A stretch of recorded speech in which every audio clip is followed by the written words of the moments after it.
you, and you thought we was going away. Nah, it's Speak Out. Well, let me just reverse a bit and say good morning to the listeners of Vibes. Welcome to the program. If I stay within my setting as a public officer, as the public relations officer, and I stay just within the office space and do not go out to the public, how will we understand what is happening on the ground? Still delivering. We've done a lot, not just in terms of the general infrastructure, but homes, support to farmers, support to fishermen, etc. And as time goes by, more support will be given to Carriacou and Petit Matli. It's Speak Out Unfiltered. Built back, even better to last. Let us all strive to build a better country by putting aside our petty grievances and move forward with dignity, being proud of working hard and working together. Anything that we're doing now, it's futuristic thinking. It's not for the now. Education is the key in a country's development. That's it. If its people are not developed, Kim, don't go that far, no? Just remember, knowledge is power. When you know, you know. that's it. It's Speak Out Unfiltered. We're happy to have you. On Vibes 101.3 and 106.3 FM every Thursday, 10 a.m. to 2 p.m. Do you feel the vibes? Going.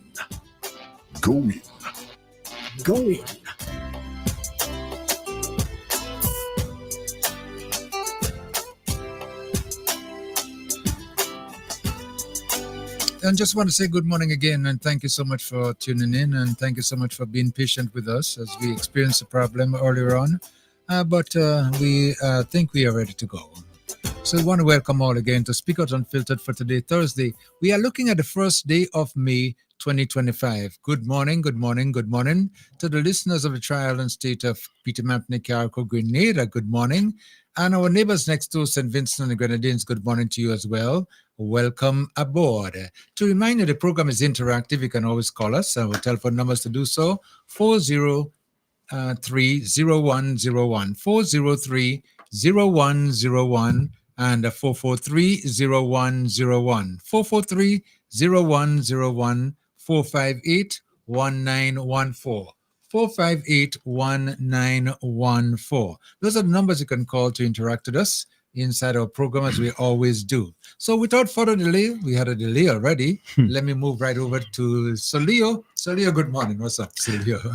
Good morning, sir. How are you, my Redeemer? I hope you're fine. Yes, so far so good. Everything, we had a little bit of a hiccup earlier on, but But we have ways in it. even technology knows that Vibes is essential service and we can't take a vacation. So, Okay. so they had to yield and permit us to do our thing. But there's so much to do, so much to say, so much to talk about. And today being a day when I think most people are relaxing at home and waiting for the conversation and waiting for the dialogue. So technology have to see with us and let us be on our way. All right, Koi, good morning. What's up? Good morning. Okay. Yeah, okay. I think Solio's comment that even the internet knows that we are essential service. I can't say Essential service. essential service. Yeah. No We got to be vacation. there. We got to speak. Yes, We yeah. gotta speak, We gotta have to speak. speak. Yeah. Yeah.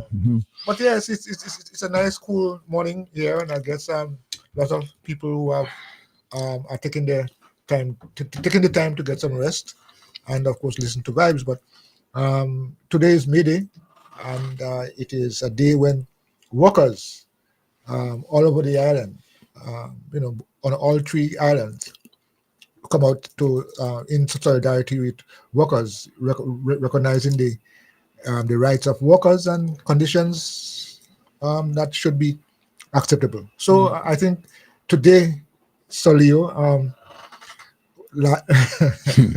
I almost got to say Fatidlang. Yes, well, I said it. Yes, yeah. And I was confronted with people who say, "Boy, I like that expression, the fatty lamb." So again, we continue to bring information, and just before I leave, I think I want to make this clarion call that we will not always agree on everything. I mean, I don't know anybody who does. And I think when we share ideas here, we are expressing our own views, and I think listeners ourselves have to respect the views of others. But let us do so with respect, genuine respect to each other, because Well, it's May Day, and as we very well know, there's been celebrations going around celebrating May Day, And this year, I didn't hear much about what's going to be taking place on the island of Carriacou, Peter Martinique. I didn't hear much I about don't know that. much about it. But in Grenada, I know that there's going to be a stage, celebration. Yeah. In fact, already I'm seeing on Facebook, from MTV in any case, I see they're bringing some activities Yeah. on. So, I mean. But there's a message. There's a message coming up from the National Democratic Congress, message on the occasion of celebrating May Day 2025. And it says, if I were to read it here, it says, on this Labor Day, the National Democratic Congress proudly salutes the hard-working men and women who are the backbone of our nation. Since entering office in June 2022, our administration has steadfastly committed to uplifting workers, enhancing livelihoods, and building a resilient economy that benefits all. We do more than celebrate this Labor Day. Instead, we reflect on transformative journey marked by action, justice, and historical firsts for Grenadian workers. That's a message coming up from the National Democratic Congress. I think that the workers of this country is very much aware of what is happening, and I think today is more celebration and demonstration. Yeah. So it's a good thing. I think the workers are somewhat in tune to what is happening and are allowing the government to move on, so we could together build rather than the usual fight, this against that and that against the other. So it's a good sign. So I'm proud of that. You talk about the fight, and I remember years of covering May Day celebrations, and one can always feel the tension in the air. Once workers are waiting for the opportunity to go out and protest, to vent, yes. As it were. Yeah, but yes. This is a separate vibes now in terms of people coming to celebrate what we have achieved. We have this, and let's keep it. Yes, as it were. So it's a different air on this May Day, Labor Day, and yes, I mean, as the message that you just read there, this administration, the government is saying that, listen, we understand and we are there with you. I put it in my own words. We are there with you on this day, Labor Day, to celebrate, not necessarily and only to protest, but to celebrate the fact that as workers, we have that opportunity to be guided by a government that's looking after the government has done so much for workers since getting into office in 2022, and there's a list of them that I'm looking at right now, and it says salary enhancement, in collaboration with the Public Workers Union, secured the salary increases 4% in 2023, 4% in 2024, and 5% in 2025, ensuring fair compensation to all public servants. And that is something they have to celebrate. So that's the impetus for not only working but dwelling in harmony. Yes. So that's where it is. I think we're going to move forward in that way. And it's a good sign. It's a good thing. And the reason I think you're not seeing and hearing much, especially in Carriacou, because as Coy said to me earlier on, he said when people are satisfied, sometimes they don't celebrate. When they're dissatisfied, they come out to demonstrate, to protest. And that might be true to a certain extent, because workers have a lot this time around to celebrate, to be happy for, to be thankful for. Yes. The public service regularization. Imagine since that they have regularized 1,700 public officers, including teachers, contract workers, and providing them with job security and benefits. Since taking office, 1,700 public officers have been regularized. So, imagine before that happened, there were some 1,000 people, over 1,000, 1,007 as the figures show, who were dissatisfied because they weren't regularized. They could not use their employment to advance in life. You can be happy about that, So, before that, they were disoriented. They were, of course, they're going to work, but the satisfaction of working was there. And so this year, these 1,007 plus can celebrate and say, listen, I'm glad that I'm working. I'm glad that I can give my all, because work is supposed to be you giving of your services. And the regularization is a big plus. Yeah. Okay. Yeah. Because it ensures them, the benefits that they would derive at the end of the service. Yeah. And even during the service. And during the service because you could take your appointment letter, and go to an institution and say, listen, I'm interested in this, and look, I am working, I'm gainfully employed. So I mean, you don't have to worry about paying back, as it were. So once this satisfaction comes, I mean, it's a plus. It's a plus. Yeah, and then it's another thing to celebrate into the minimum wage increase. Yeah, they've revised and raised the national minimum wage for several job categories, like for Grenadian workers, and they all now receive just reward for the labor that they are producing.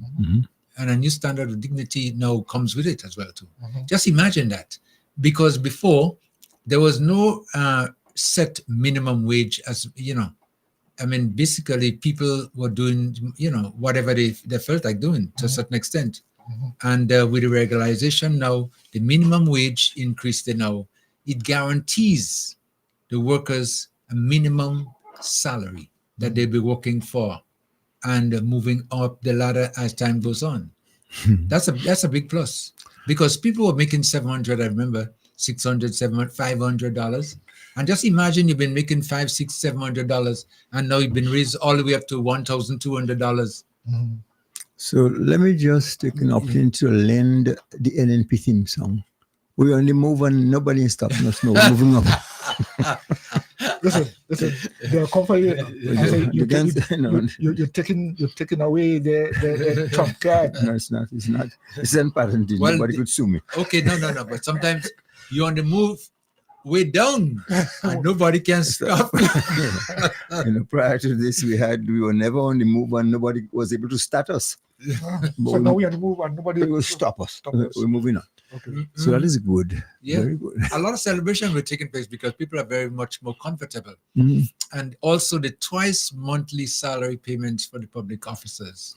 And I think we should hold on to that notion, because if we don't hold on to it just now, nobody will be around to say it, because I don't think there's, in the near future, or good lad will be saying nobody could stop us now. You see what happened in Trinidad? Yeah. Kittenham, that kid takes Stuart Young and he put him under the bus. No, not under the bus, in front of the bus. In front of the bus, bounce him. So Emlyn, all right, Emlyn, the other kid is coming your way. Yeah. Don't put yourself in front of the bus. Understand? I ain't taking no fall. You come and take it. Stuart Young took it in Trinidad, and Emlyn is about to take it in Grenada. But I think I sense, looking at some comments here, there, on the way on Facebook, similar to Mrs. Pierre, the leader, seemed to be suggesting a tone that women are rising. So the Prime Minister in Trinidad, who was out for a little while, out of office, has now returned, and she is, of course, labeling it as women's power. And of course, as I said, the tone suggests here in Grenada to women power are rising. So I hope Emlyn is not taking that to heart, because to every rule there's an exception, And I suspect that there may be an exception on our end. Well, so I guess, she celebrates, and that may give may motivate her to see where fellow women are coming to the fore, and now she is new, actually, as leader, and she might want to find out one or two things from her, as to what can she do to be in a shoe. Well, good luck. Well, you guys have to sort of hold me up, and buttress me a little bit, because I was told little news coming from the grapevine that the former Prime Minister is somewhat peeved with me. With you? Yes, I don't know why. hold on. I know, but I want to say this. One time, in Parliament, you see about the businessman in town, in Hillsborough, yeah? And how he was so pleased and yeah. So you still, I mean, I don't understand how people know. No, but I think we should take this to arbitration because for Christ's sake. So do you always, you know. Yes, because I thought I did my end, you know. I tolerated all these years of abuse, and was always politely begging for my little Karaku to be attended to. Nothing was done, and the only time something was done, to my chagrin, is was to damage me with the port. So I have a right to be upset. I should be the one being upset. Nobody should be upset with me because, for Christ's sake, after I've given you so long a mandate and all these good things you gave me, and what you did, you offered me nothing in return. No, that wasn't so good enough. But so, but you think about going to arbitration? Well, someone just messaged me here. They says, you know, let me read it. Tell Solio that I'm willing to be the mediator. Justice? You understand justice? Yes. So at least you have volunteers. So it's not going to, because usually there might be a cost. Yeah, but for the services of that. But again, and again, you cannot. There must be due diligence. You have to. Get process. Yeah, because again, we've been inviting you for the longest while to come to Vibes so that we could tell you what a beef is, and so you can, you clear yourself. You're bobbing and weaving and coming forth. So I don't know what is it that the candidates or the caretakers or whoever it is, and even those in power here, wouldn't come and share their views with the public that you care so much about. Come and tell us the things that you did or are doing for the benefit of us. And if they're in order, I guess there'll be some satisfaction and we'll behave ourselves. But until such time as that is done, we must be upset. So yeah. But not what you're saying there, is something I think they should try to do. But they're not in a position to do it. I don't think so. Because there is nothing that they could offer or to the public, to say to them that we have done or we are doing. And so might as well just stay in a corner and just stay quiet.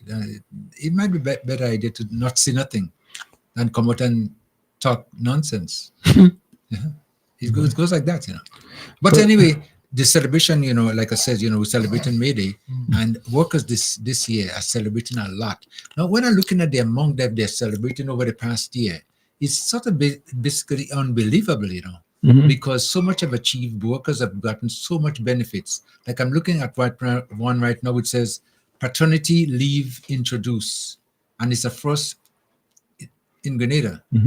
It's a landmark where they moved together with gender equality and family life. Now Grenada became one of the first Caribbean nations to introduce paid paternity leave for public workers. And this policy, seems to reflect from a deep commitment to work, and it balances the sharing parenting responsibilities as well. That's good. That's good. That's a plus. That's a big plus. I just hope that all listeners, viewers, and so on understand the term, the expression, paternity leave. Yeah. We are accustomed to maternity leave. Right. Yeah. And so now we're not saying just the mother, father too, but the father, because a child has both. Yes. And I think that's a very positive step. The idea of, I think it brings the family closer together, when a child is born to the, to the family or two people, not just one of them that should be getting that kind of benefit. Both of them have to be part of that. So paternity leave, I think it's a positive thing. Well, it's a first. It's a first. As a matter of fact, they're saying to Grenada became one of the first Caribbean countries to introduce that, and that is not something that's common, around the Caribbean in particular. So this is something to celebrate. May Day, a lot of celebration. A lot of people are celebrating in different ways. for benefits and what has happened over the years since this government came into office. That is really foresight, and it brings me back to, I look at what is happening in the world, not just the region. And I could tell you, I look at my young men in Africa in Burkina Faso. Well, this guy is making waves and he's doing the right things. It bothers me because anytime an African leader does the right thing, he's subjected to disrepute and probably attacked from the Western world. Which is happening. Yes, but I mean, he seemed to be keeping his head, up high and doing the right thing. I see a girl in Namibia. Yeah. She's this is a 10,000. I look at there's a young Jasmine Crockett, I think from the 30th Congressional District in Texas. And this girl, they're making headways, yeah. Not headways, man. She have all of them on the back foot one day. Stump all of them out, that Jasmine Crockett. Pulling them forward and pull them forward and some of them. I'm sending them out, yes. And I'm saying that to say that I'm proud of the fact that we have someone in Grenada. Our own Deacon Mitchell is leading the way in just about every regard, and the paternity leave and all those good things. That's what I'm talking about, foresight. So if we continue to be heading in that right direction, we could say we, as the rest of the world who is making positive changes, could be proud. Yeah. I think our leader means well, does well, and when you have that intention coupled with good education, sky is the limit. It is. Well, that's what I see. It's making a difference, a big difference. And this is something we got to be proud of too. Knowledge. But something that I wanted to speak about. We just saw it very, very effective. Is the bi-monthly payment to salaries. That is so important. As a businessman, right? Yeah. And as a friend too, as a matter of fact, to a lot of people around there, you'd have noticed like over the years, people have to wait an entire month before they could get a salary. And by the time they get a salary and start to pay this and pay that, whatever, they end up basically with very little left to run for the rest of the month. Yeah. So somewhere in the middle of the month now, they have to come up to a friend and say, can you borrow me? Can you lend me or something? Advance or, credit me, whatever term they use, and had to go with that until the end of the month again. But now, because of the bi-monthly, we find that as sort of dwindled down considerably because now people are paying like every 2 weeks. So it's not much to rally out to wait for another paycheck. No, paycheck is... And you take the stress. Yeah. I mean, you think about you counting days, hours, minutes, all along again. So you do this stress. You don't have time to focus on other things and put your energy on other things about you and how you develop. So that has great benefits. Yeah. And it's making a big impact. I can tell that, because I remember back in New York earlier, every Saturday, every Friday, my supervisor looks beautiful. We say, "Oh, you're looking good today," because you know why? It's paid today. No, and I suppose too. There is some credit to TGIF. You thank God it's Friday. Something communicating. God word. Yeah. So but it makes a difference in people, the way they go about their lives, I also, as we're speaking about, I also want to note that one of the, I think it was one of the MPs in St. Andrews was questioning, saying, given the impression that people believe that this bi-monthly salary means you're getting paid every 2 weeks. 2 weeks, yes. Yes, getting paid. Yeah. I mean, your whole salary. Yeah, guys, precisely. But I don't understand. I don't think I know any That's anybody. that's just misleading the public, eh? Well, I mean, of course, we have to. That's what they are. But as we continue the discussion, let me start taking the phone calls. 443-0101, 403-0101, and 458-1914. 458-194. The lines are now open. If you wish to call and interact with us, as you always do, the lines are now open for you to do so. So this is things that we're celebrating today, and I expect there's going to be a nice turnout, wherever these celebrations are taking place, and the atmosphere will be different. It will be celebrating, celebrating to the meaning of celebrating, being happy, being content, and looking forward to even more that people are enjoying right now. So this is something I know that's going to be right on the top of the list of people. And we're going to be hearing a lot about that later on today and maybe even tomorrow as well, too, as we go through the rest of the days. Yeah. Celebrating May Day, okay? Okay, 403-0101, 403-0101, 443-0101. Let me go right into the phone calls right now. Vibes FM, caller? Caller, you on? Caller, good morning. Good morning. Good morning. Yes, good morning. Sir. You open the back Good morning, professors. Yes.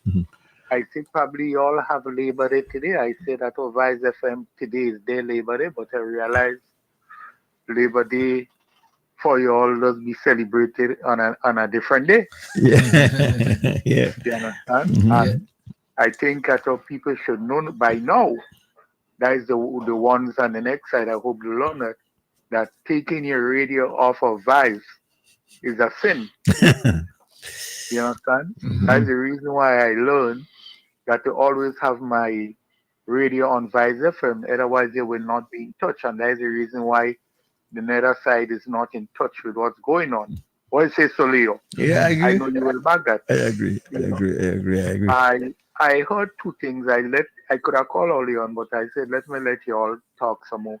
But I think at some part of it, I think I heard that you all were saying you all didn't hear not much about the celebration in speak about for Keriku. What I do heard, because I even hear they say that your celebration will be taking place somewhere from 1 o'clock. Okay. And then head to the Botanical Garden. About a few stations bring it. Like it was on Labby 1 FM, it was on the national radio station, and I follow it up, I think is We FM. I was rather surprised. So them bring it too. So I think I thought that probably you all didn't hear it that much, but I heard it. It definitely were playing, because that is the reason why I knew now that the time and where it's supposed to end at the Botanical Garden. Okay. Thank you. Yeah, so that was follow up. I normally will switch off of live sometime to hear what the rest of the people bringing on news.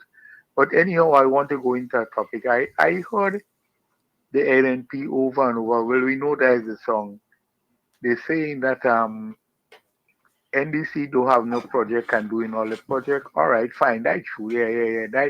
That's true. We really doing the project. I want to tell them the reason why. You see, NDC had leave so much project for them to do. So that what them was doing is concentrating more on the project they achieved from the NDC government when they was in power. So by the time they asked for a few other projects, it bulk up, and that's the reason why they was losing them. But NDC come in at the right time to save the projects of Grenada. So if NDC implementing it now is a blessing. And something I always learn, so Leo, Coyle, and Kim. And NDC learned that also too. If you say we're doing the projects that you leave, fine, no problem. But it's better people say he is a doer than a talker. So that means NDC is doing the project and we're not talking, because all government comes a continuum. Because you do all NDC project, we never tell you nothing about it. Did you hear NDC ever open the mouth and say you do all the project? Because NDC have the knowledge and understanding that the project have to be done. So we're not buying that. Tell them we say that we rather to be doers than talkers. And I know all you will agree with that, right? Absolutely. I want to say a pleasant good morning to Leo, Brother Coyle, and Brother Kim this morning for continue having the program that everybody is looking forward to. We know we mightn't have a lot of people listening this morning, but surprisingly, you're surprised that everybody, the people who are accustomed listening, is listening today more or less on their cellular phone because you're going to have people all about listening and even in Keriku. And I thought that trip coming up just now to Keriku with the whole of Grenada planning. I said, sorry, what happened to the Dolly Seas? People are planning to come up now to see what's really going on in Keriku because that's the talk in Grenada now. They're saying let it come and see for themselves. So I don't know if the Alexis, the big boat, the big red and white boat will be coming up also.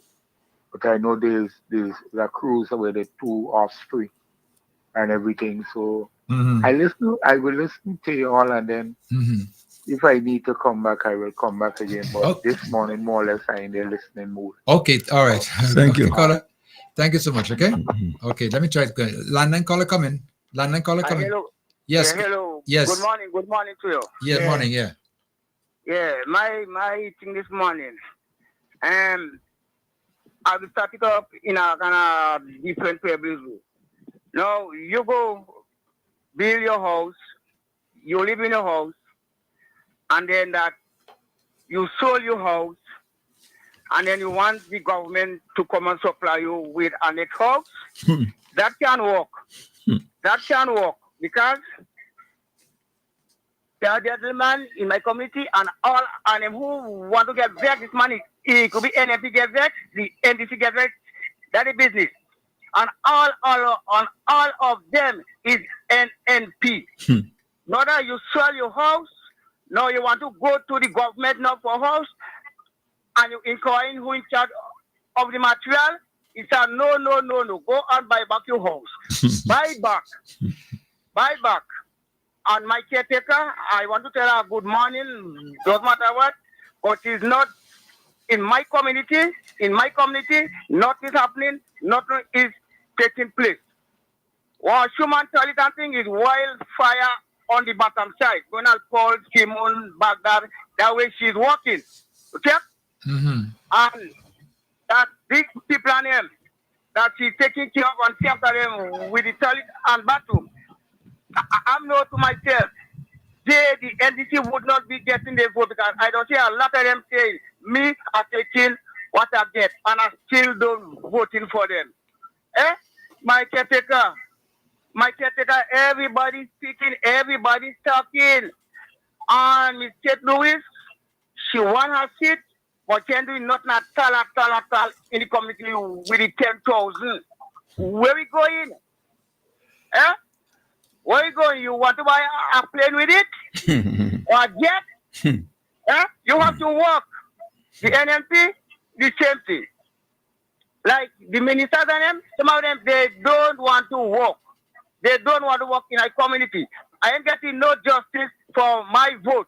On my justice, I want to see things happen in my community. It would not happen overnight or whatever, but I want to see in my community something take place because that there's like the toilet and washroom. Nobody's get a toilet and washroom in the community as yet.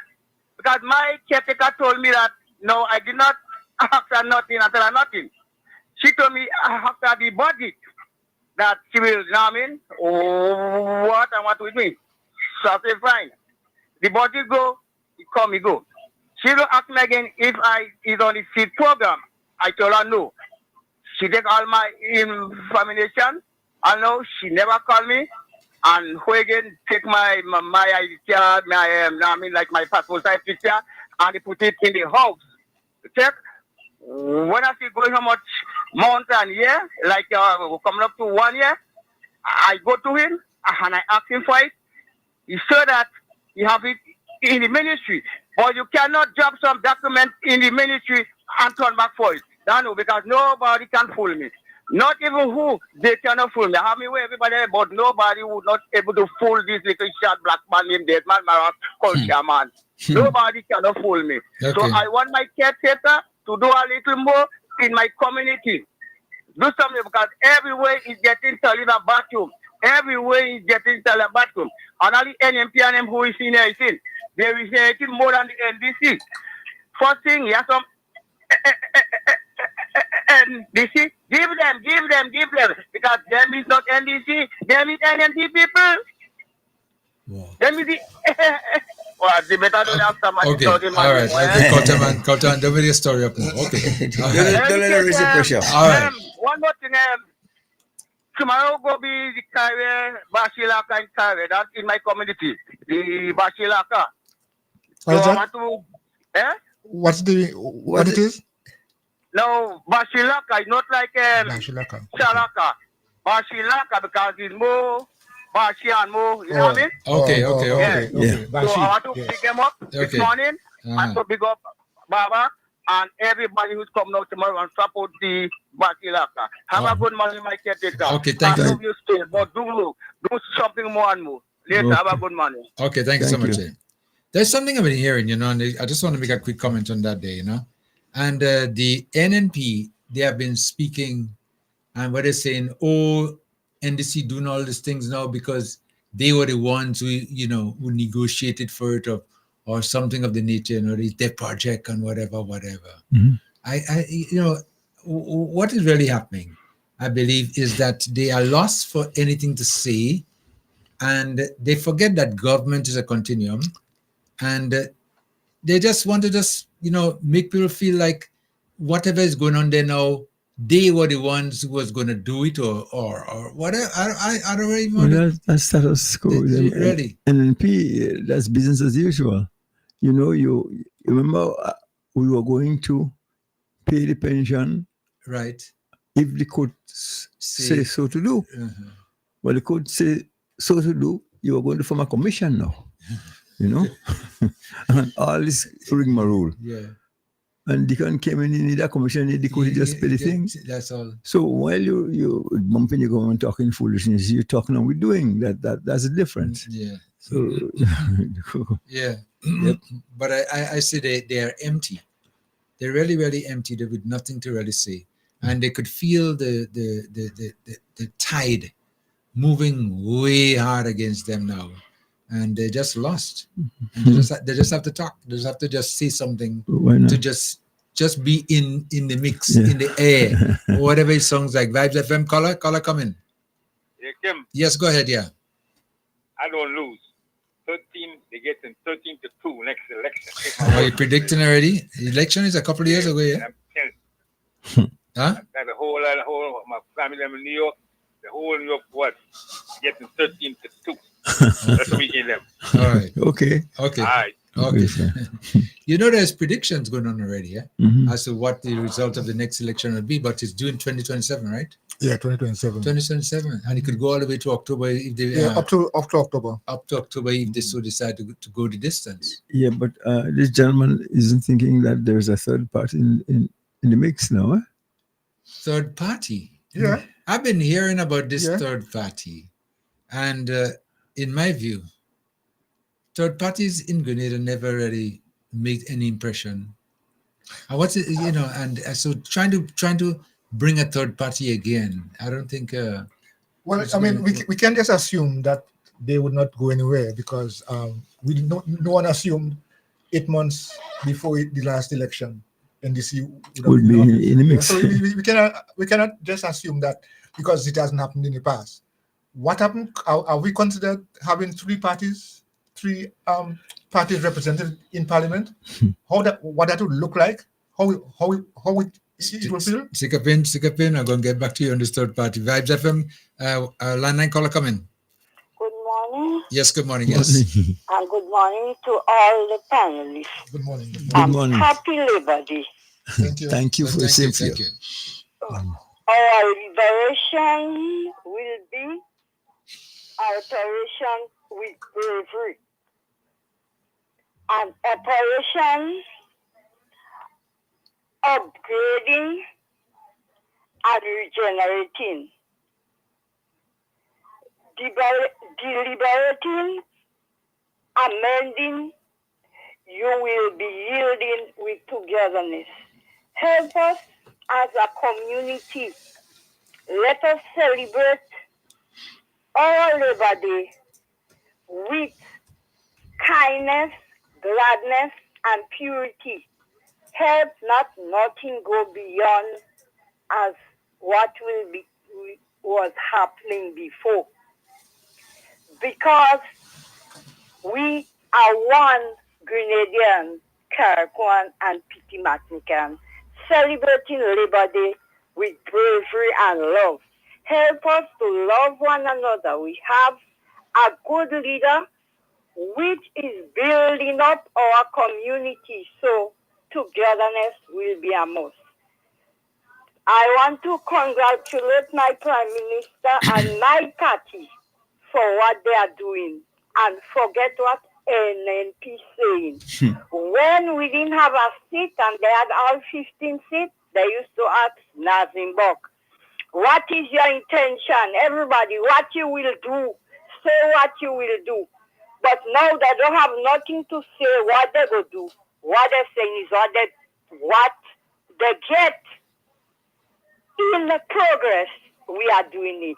So have a good day. Okay, thank you so much. Thank you very much. Yeah. Yeah, let me get back to you, Koi.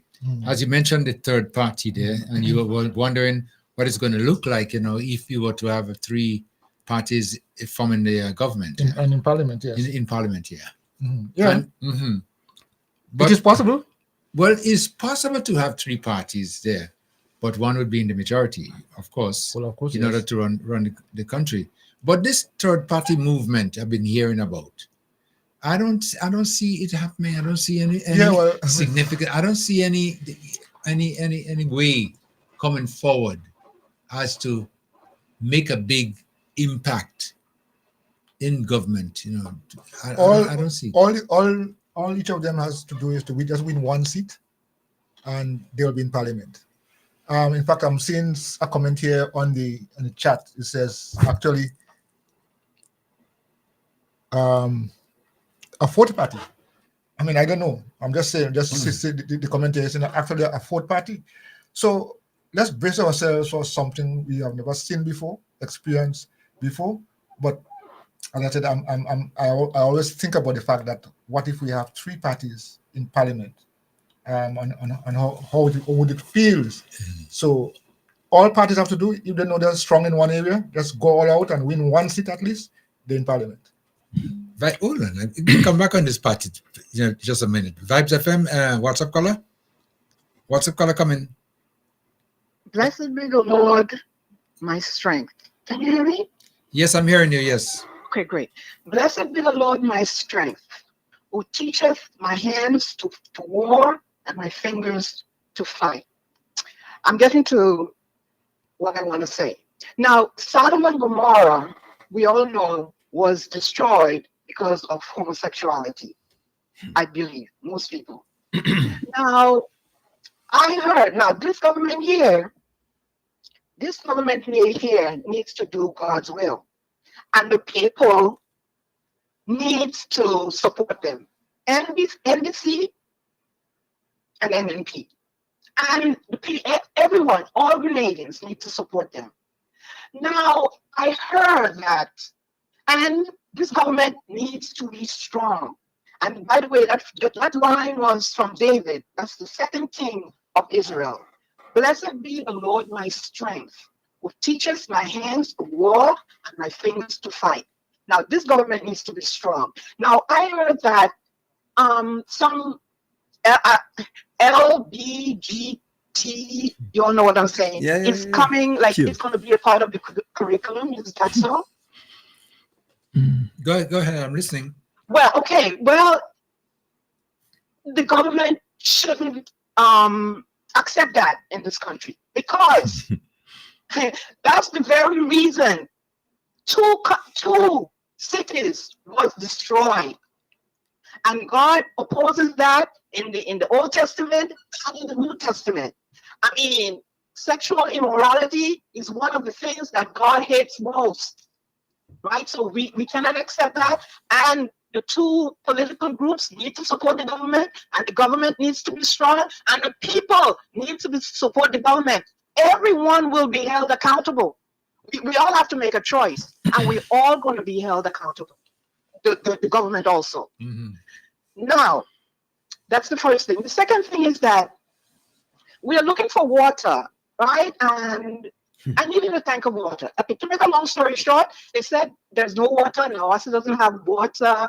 We have to go find someone to get it, ask someone for water and see if they'll give you a tank.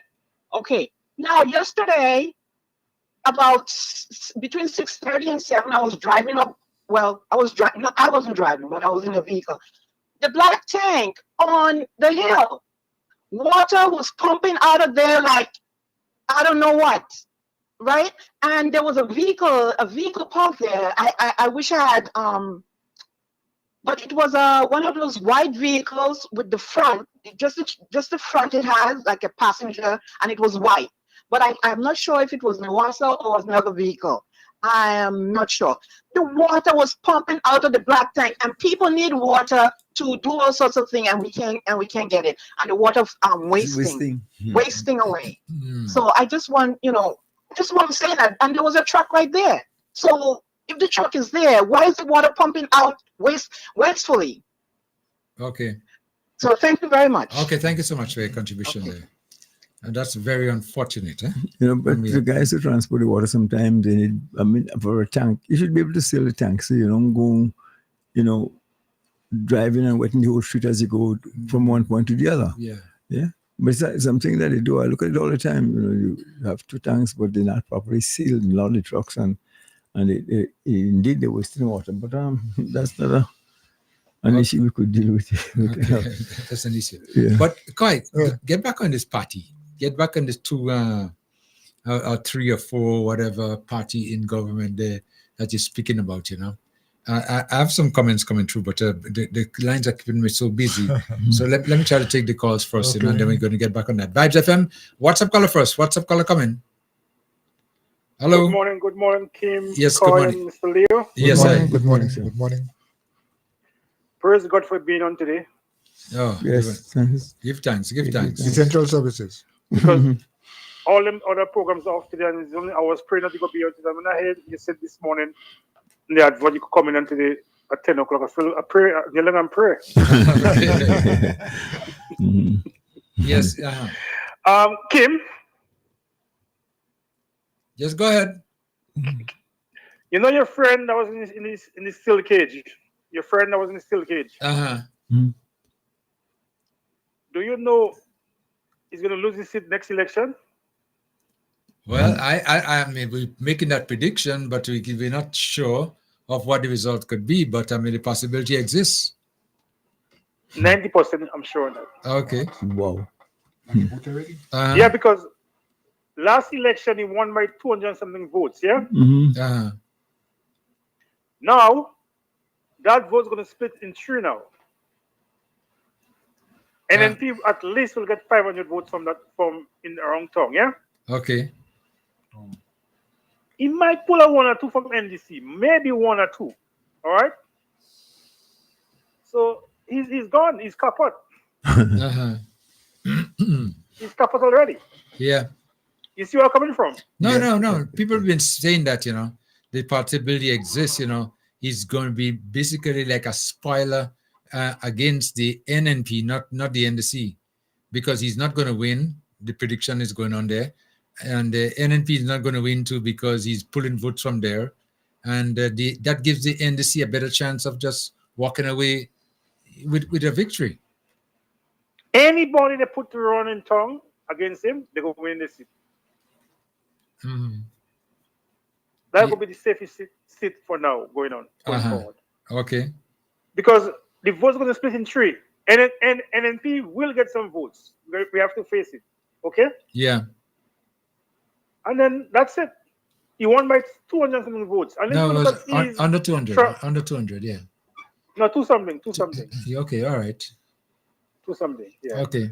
And if you look at his track record around town, he hasn't done nothing. Maybe 1 or 2 little things he done. Maybe what? Maybe a community center in River Road. He said the project in the River Road is his. The river project is his.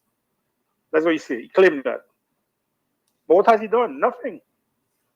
After Ivan, all the building in town is still the same way. Mm. He hasn't done nothing. Yeah, okay. He's gone. He's gone. The movement's going under. Okay. I hear you. That's your prediction. Okay, then. Okay, thank you so much. Hold to your prediction. Yeah, okay. I hope for the best. Okay. Vibes FM, Lanankola. Yeah. That woman who called before, she's a nutcase, man. For real. She ain't playing with a full deck. She's a nutcase. That's your opinion. Yeah, I know. That's your opinion. That's your opinion. Okay. I can share that same opinion with you. Okay. Okay. Koi, the party's name, as far as I understand, is going to be the movement, something like a Grenada movement. Are you hearing anything like that? You mean the party? The third party they're talking about. Yes. Yeah. That's Peter David MP. But did they officially give it a name yet? They didn't launch it yet. No. It's still in the working. Still in the making. In the making. Yeah. But and you know, political parties will emerge. Splinter groups will emerge from time to time. And as I said, who knows? All anyone needs is one. They ain't going after the government per se. They don't want to form no government. You know. All they want is a presence in government, in parliament. In parliament. Yes. Yeah, what they say. So no. What is the purpose of the presence? Well, at least they have some benefits there. They can go in parliament personal benefits and argue stuff and debate stuff. Well, now that this current prime minister is giving all MPs something, they have something to work with, something to get to. Yeah. I mean, governance is. Some people just all interested in is just to ensure governance is there so they can be part of the share. Vibes FM, hold on. Very interesting. I'll get back again. Next, Lanankola. Mr. Mills. Yes, hello. Greetings, man. How are you? Oh, not bad. What's up? Mr. Joseph. Good day, sir. Happy Labor Day. Yes, thank you very much. May the International Workers' Day. Okay. Have you played the International today? No. You must play it, Mr. Mills. Yeah, okay. The International, that song related to work. But let's go. I don't want to waste time here. Mr. Coy, greetings. Listen, Mr. Mills, I like this issue related to the political parties. Whether there should be one, whether there should be two, whether there should be a multitude. I believe in a multitude because I believe that this here country needs diversity in its politics. Over the years, that crooked, crippled British colonial system has made us believe that only two parties, they're both the same. They head in the same bag, dividing up the spoils. One end, the other one criticizes him, he pull him down, he get in and he do the same thing and nothing changes. We want diversity in the politics of this country. And you speak of a third party. You know, third party. Grenada has, I understand, in recent times, there were 8 or 9. The only one has really disappeared because the owner disappeared with that Justin McBody. They always call it a one who's called the democracy or the one good old democracy. That the owner. God. Oh, we have many others. Yeah. We have the nonsensical United Fushmush, the NUF. You heard of that one? Right. We had a couple of them when we had one launched by Antoine's a big big goose, as they mentioned the last time, and that disappeared too. When I say disappear, they just went silent. Buoyant. That's quiet. TGM. But it's registered. We have a lot of parties. But what we want are people who can deal with politics in a serious way. Politics, the people's business. That's what. Just imagine, I propose as the crazy blind jackass to put myself up next occasion. I'll be there as an independent candidate. And I want others in this country to put themselves up as independent.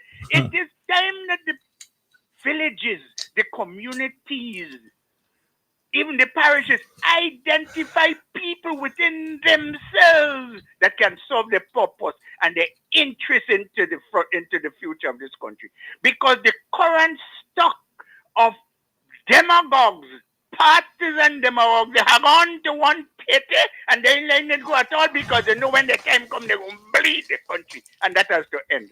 We want people are independent thinkers in this country. That's what we need. So we need diversity, greater diversity. And I do hope that the next occasion we go to the polls, that the votes be split up. At least we can try once and for all a coalition, or probably the second one. In 1976, we had one. It was the Alliance. Of course, that wasn't going to work because there were different thinking. One was revolutionary, while the other one was old colonialism. But for a moment, it did work until the NGM took over things because based on the abuse of Eric Geary. But let's see, that is it. Take another direction. We need to do that. Diversity. And so we could put these crooks and conmen whose heads are all in the same bag, upholding colonialism, because that's what they're doing, aided and abetted by the Grenada Bar Association and the Monarchist League of Grenada to uphold colonialism. That is what they're doing, and we have to end that. Until we do that, we will remain under the apron string of the monarchy of Great Britain, and that has to change. This is why Grenada cannot advance. I'll be back. Okay. Have a nice day. Okay. Thank you for your contribution. Let me just wind back a little bit. Excuse me. In 1995, didn't we have a few parties in the that won the election? Like I think 95 candidates. No, I don't. Well, there were NNP won 7, I think, right? Yes. NNP won 7. 1995. 95, yeah. That's when then Fletcher joined NNP to form the government. 95. No. Who joined? Wasn't Fletcher that joined in 95? Was what? Let me see. In Antoine? Whose was? No, Which no. one of them? Is it? I think is the one in up on the western side there, Victoria. Joined. I should try to Don't put them. No, not put them. I'll find it. I'll get information. Yeah, but yeah, they had. I know when just after the revolution. NDC won a couple of seats, right? Yeah, and then NDC, I think in Carriacou, I think Joan Pussell won in 95. Let me Yes. get information. Yes. John Pussell. And there was 2 or 3 others. We have to go back and look at the history, what transpired in 95 there. But I think the NNP pulled off the majority, and I think all they wanted was one more to form the government. Oh, the guy in Goa. What's it again? Yes. Go up. That's Pudum. No, not Pudum. Oh boy, is it just slipping me? But I know he won on a ticket on the on one party, and that party did not win. So he was invited to come over on the other side to form the government. Yes. I'm just trying to get. Let me try and get the facts for you. Yeah, because you see, the thing about it is that even what I'm saying, even though like we have a situation where we have say 15 seats and NDC wins 9, and you have there are 6 going into 6 different parties. Does that really make a difference in running the government or the parliament? No. There will be debates, of course, but when we come to the vote to say the ayes have it, the ayes will have it. Yeah, but if you're talking about a 9-6, whoever has 9, it's still majority. You can have different voices in opposition, but they are among to nothing. That's what I'm saying. So it doesn't make much of a difference. Once you see you have a majority, a one seat here and a one seat there, I don't think it will be effective. There might be more dialogue, more debate on issues in Parliament, but coming to the time when it's to do the vote, take a vote to pass a bill or something of the nature, the ayes always have it. Well, not just a matter of the not just a matter of the ayes having it. Marcel Peters was he operated on a on a GLP ticket. Yes, and So he joined the government to form. I said I was 95. No, it was 95. I'm just trying to. Wow. This thing is not. While you're looking up there, let me take a call. Vibes FM, line 9 caller first. Line 9 caller coming. Yeah, good morning. Yes, hello, yes. Yeah. I think you all wanted to find out who was the guy in Guam? Yeah. Peters? Edsel Thomas. Edsel Thomas, right. Edsel, boss. Okay. Yes, Okay. Edsel. Yeah. All right, then. That was Bye. that was a long time, yeah. Yeah. Yeah, right, okay. Yeah. So Edsel, and the one the name I just called Peters, yes. These are guys who would have won On the GLP ticket. On the GLP ticket, and they went over on the other side. One went. Yeah. Yeah. I think also in terms of that aspect of GLP, this guy in Gwenville there wrote, his name is incoming. It's my memory is going this morning. Yeah, but anyhow, they would have had parties. But we're talking about the fact of 2 or 3 or even more political parties. Now, in any elections over the years, there have been many registered parties to contest the elections. Now, I mean, so the possibility of 2 or 3 winning seats, it doesn't mean that they won, but they won the constituency. Yeah? They can now, if one of the major parties need support or need to 1 or 2 to cross the line of 8, they could be part of it, but the government is going to be a coalition government. Yeah, not just one party. So there are so many things that are possible. But the point I'm trying to make is that once you have the government itself like been formed in one party, like the majority 8, 8 is a majority, right? And once say like the NDC has 8, if the other 7 go to 7 different other parties, what much of a difference does it really make? Well, you can debate, yes, but you could influence the debate by and you might be able to appeal to some other one on the government side and support a cause. You're not going to find anybody on the government side moving over to a one party person with an idea or whatever. No, I'm talking about the one party. Just as I always said, the one party moving over to the main party that has the most seats. But it's not even needed because you have the majority already to form the government. You would have had 8. Yeah. So you really don't count according to the way the system is structured. Yeah, well, according to the system, the West just type system that we majority rule. One just one more than that's it. Yeah, one past the halfway mark. You with the majorities will be in control, and you have the other guys contradicting and one against the other. That's all. But ideas and for debate, they'll be very active. But when we come to say, okay, well, vote now. Well, I mean, the ayes have it. It's not only voting there, but voting in Parliament is the issue. But as one of the callers said, because the government in authority run things, Well, that's been the case all the time. But we should not just allow that to happen. You see, that's the way the system is set up. Majority rule. Majority rule.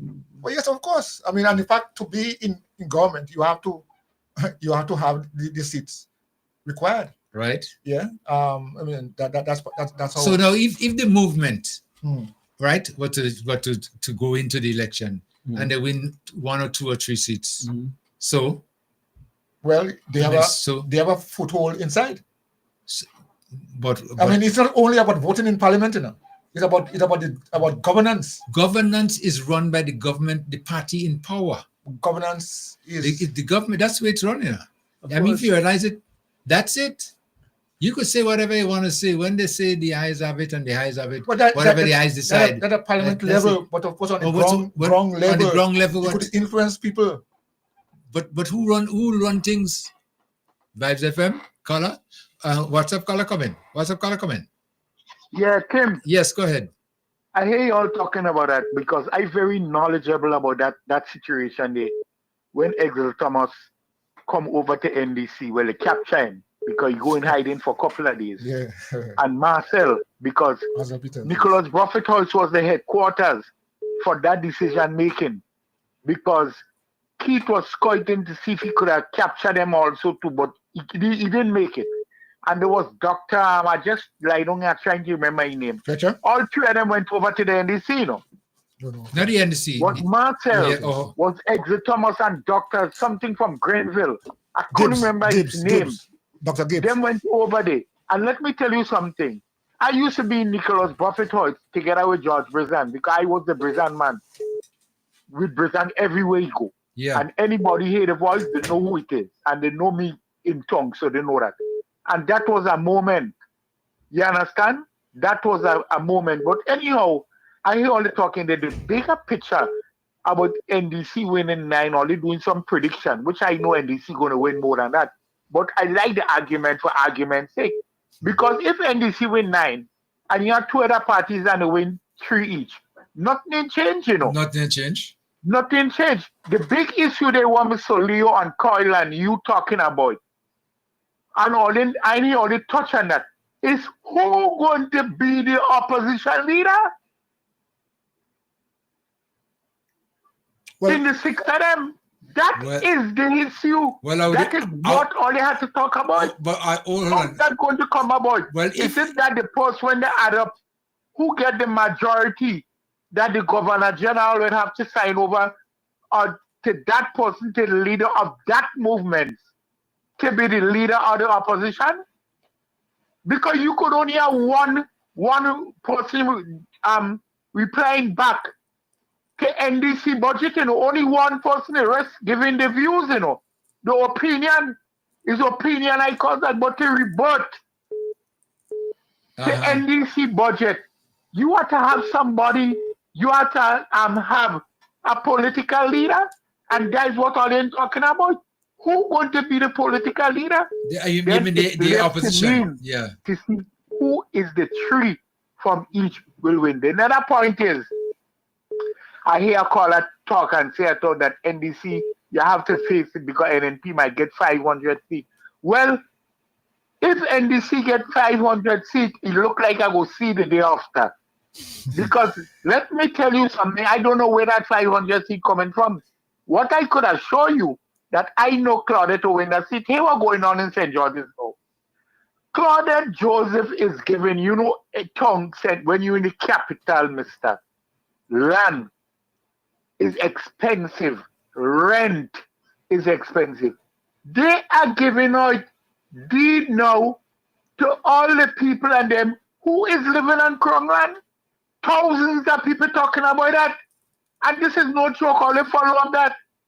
I know. And a matter of fact, I think yesterday, from all over, but majority from St. George's, I forget, is 100 and something. That's a lot. Getting the title, a man called me last night and tell me, you should have been around. He said that is the talk. Everybody talking about gaps where people have to climb uphill in Dabo and over River Road by the river. Claudette are putting road and concrete and track and railing for these people. If you have people who would vote for Peter, they will talk about that. Anyhow, I want to get into it. I believe you are still all right, you'll come back. All right, okay. Thank you so much. One line caller, are you still there? Yes, good morning to everybody. Yes. I just wanted to tell you that when you were talking about the real politics and the parties and so, don't forget that GOLP, without even a campaign, came running and get votes. They got votes, They got some votes. And also there is Mr. Washington, with his party. He does get some votes too. Yeah? Grenada is a strange place when it comes to politics. Thank you. Okay.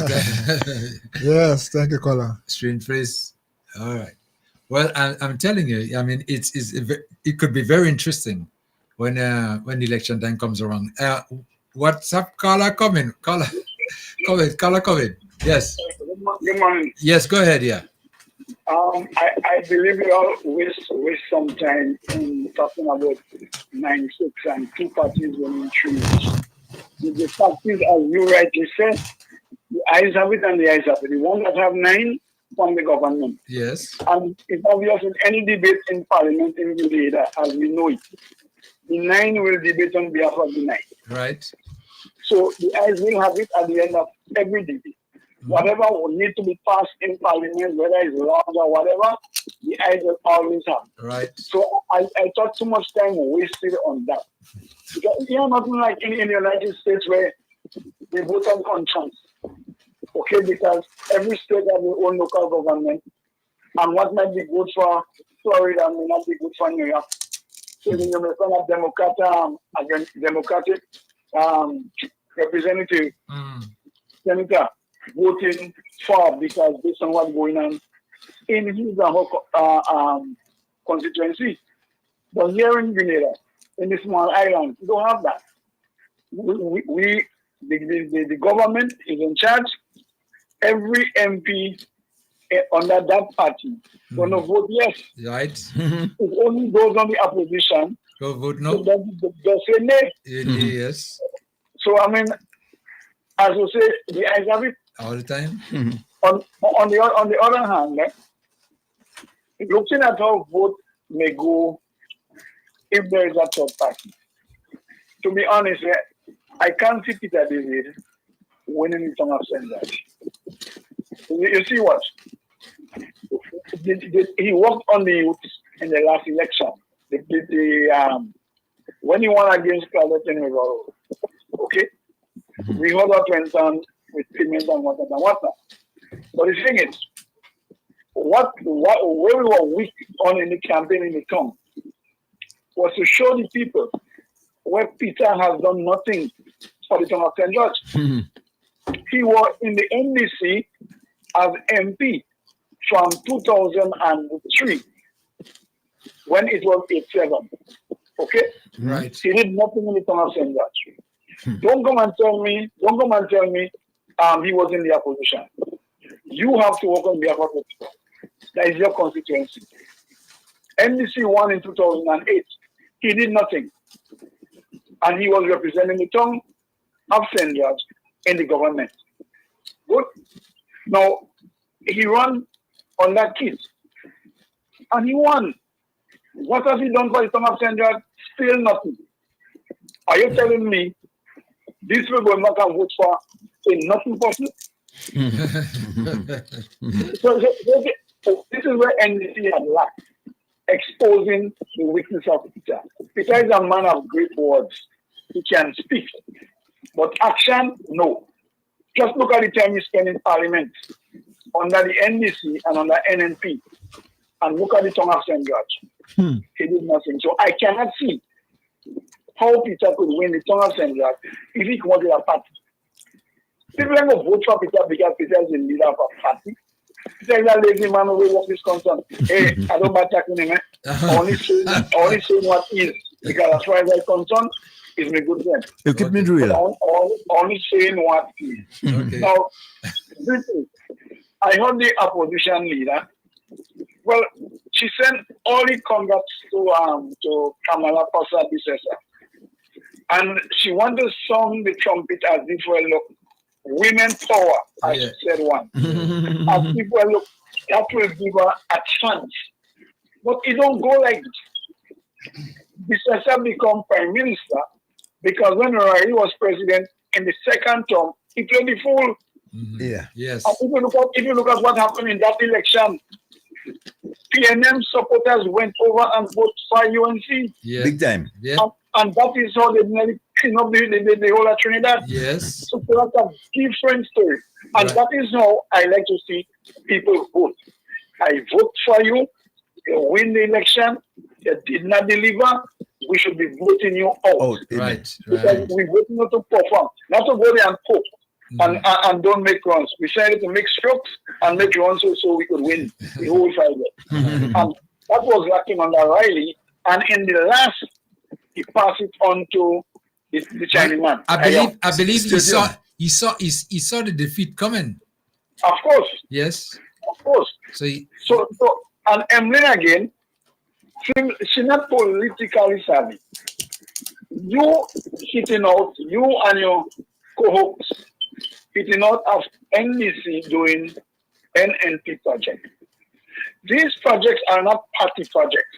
They are state projects. It doesn't belong to a political party.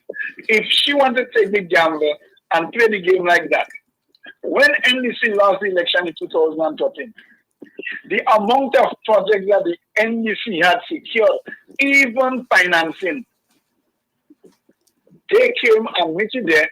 The money was available. They did it. When the parliament had to open, okay, Dr. Mitchell went to Tillman Thomas. You know that is your project. Well, of course, that was the NDC project.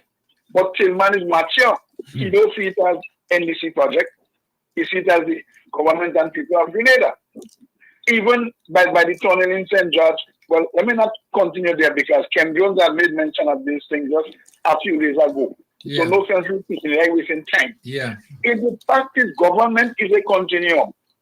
You in power, I doubt you will get all your projects done within a 5-year period.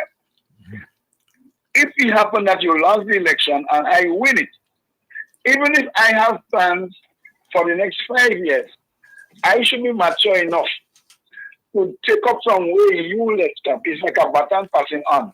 So the projects you have already started, I've finished it. Those you haven't started yet, but they're already there, the money is there. Who will leave it there and want to do something else? You take up from there and you go.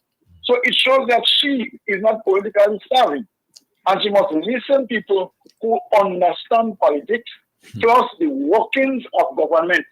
And stop talking this stupidness about is NNP project. Did the NNP party take out money from the coffers to fund this project? No. And when it is loan, who paying it back? Everybody in Grenada. Yeah. Even the little baby paying it back. So I don't understand this thing about NNP project and NDC project. You have a whole pipeline block up from just along St. Vincent to just higher up to Bengu. And we have to go on the campaign trail. We really wrench and PVC pipe like the biggest plumber in Grenada to unblock all those pipelines. Now he unblocking it. You should be proud of that. To say, hey, the government is for Grenada because look, they take over from where we have stuff and they do it. Simple. With this stupidness I'm talking about in NNP project and NDC project. No, we have to get away from that. Yeah. Okay. College, right? Eh? Yep. I mean, really, right on party. But this is again emptiness on the part of the opposition. They're empty with nothing to say, nothing to offer, and they see things are happening, and they just want to be part of the conversation. Vibes FM, London caller coming. Mr. Mills, I beg your humble indulgences for a couple of words again. Yes. I'm sitting here with my foot cocked up. And I'm listening to the fanatics of the various political parties. And I'm recognizing the direction, in fact, the system under which we live has been designed to take us. We see things in such a close way. Let me just go straight to the point, Mr. Mills. A couple of weeks ago, on a morning program on another radio station, I had the opportunity to ask the minister responsible for finance where the funding came from for him to execute a whole load of jobs which he claimed to be doing in his community, or his constituency rather. And he told me in no uncertain terms, publicly, I am under no obligation to tell you or to say to anybody. Said it. One, what's his name? I always get mixed up with the name. Okay. St. Patrick, what are the two in St. Patrick? It's not Andal, it's the other one. I always get mixed up. Cornwall, that's the name of the man. Minister of Finance. He told me this and no, he told the world, the Grenadian people that they know uncertain terms. He is not under any obligation. He's building this, he's doing that, he's repairing this house, that house, what not. Where does the fund? And mind you, they were discussing the budget, the national budget for 2025. I believe the question was pertinent, but he didn't see it that way. Now, what is that? Is that democratic? Tell me the fact. Well, I cannot say because he didn't say where the money come from. But I heard a call a while ago, rather interestingly, mention about some things that happened in St. George, the town of St. George. And it is not the elected officials behind it, because apparently the elected official over the past how many years we've been there have not been able to do very much. Oh, I suffer in St. George's when I get into the town. With all kind of hole and drain and this and that, and all kind of additionally to that, the drainage in River Road and otherwise. But he said this caller said something. Who is doing it? And he called her name. I'm going to say it. Claudette, they're doing it. She building roads, steps, rails, the whole work. Facilitating people's movement and whatnot and whatnot. The question is, and by the way, let me note this very important. They refer to her as a quote-unquote caretaker. My understanding of the word caretaker is that you have to have authority, whether it's in a building, a home that you're taking care of somebody else, whatever you're doing, a caretaker is a person with authority, and she doesn't possess authority because she's not the elected officer, but the system gives her. And she admitted a couple mornings ago on public radio that she has the advantage. Her correct word was leverage over the others because she is part of the governing administration. And for Grenadians, normally this is cool, isn't it? But is it? Rhetorical. Is it? Why should she exercise greater ability or capacity or rights?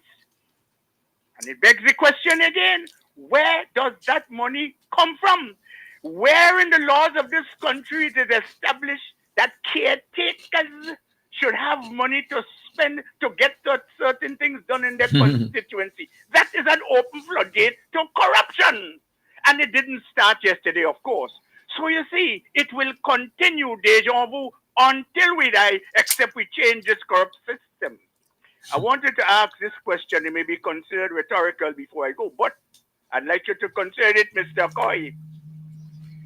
Is it established in a true democracy that even an elected member of parliament in the opposition has equal rights to propose a bill or to place a bill before the parliament for discussion and resolution, a vote and resolution?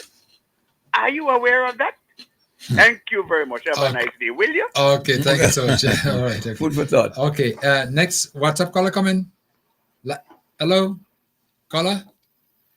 Caller, you on? I hope it's me. Yes, go ahead. Caller. Here. Oh. So I would like to take the up. Hold on. Yes. Democratic Congress to wish all workers of Grenada, Carriacou, and Petit Martinique a happy Labor Day. I think it's important that we continue to empower workers so that essentially they can get to work. And I must say, Brother Rolo never ceased to pique my interest with his discussions, his debates, and it's very important. But I want to make this point about government officials doing work in various constituencies. Now, they are members of parliament, and Brother Rolo is right. The government will have, if it does not win a seat, not just because of the system, because I'll tell you this, just because it is in the law doesn't make it right. And similarly, vice versa, if it's not in the law, doesn't mean that it's illegal for the government of the day to have a representative. Because at present, there is no community council. Carriacou Petit Martinique may be the only one advocating about local government. How do we make communities work? How do we make a constituency functional? In the event, let's say, of a disaster occurring, how do we respond? The government looks at the macro level. Who is looking at the micro or at the community level to be able to mobilize, organize, and so on? So therefore, any government that comes in, and not just to Grenada, but the entire Caribbean system, will need representatives or people who represent its interests in a particular constituency. I disagree with Brother Rolo. I do not think that is legal. I think what we need to make sure is that we have systems in place to manage the potential cause for corruption that these things may loom out or create. But what I'm saying is that we ought not to say that what we need to have is just an open system and everybody, even in the government, should just challenge and so on. The system does not function that way, nor would it function that way, because it will open up the door for chaos. I honestly believe that what we need to do is seek constituency assembly representation. Therefore, it doesn't matter who the member of parliament is. It doesn't matter who the NDC caretaker is. What the people is calling for or clamoring for, if they are empowered at the community level, they will be able to.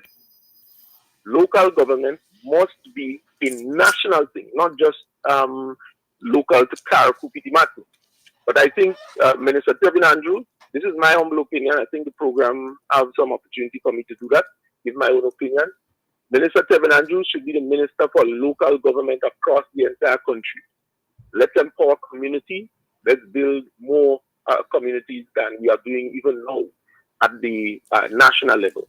So I think we should empower community.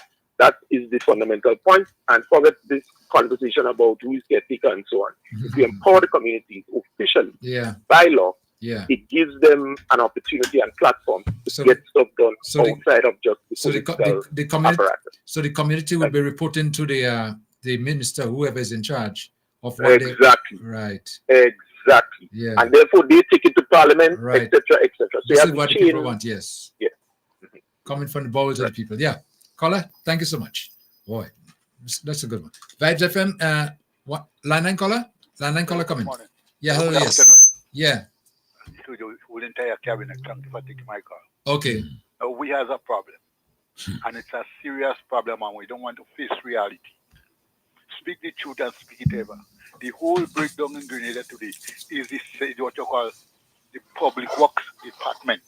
We don't have that no more. So when the people complain, who you complaining to? Who you going to?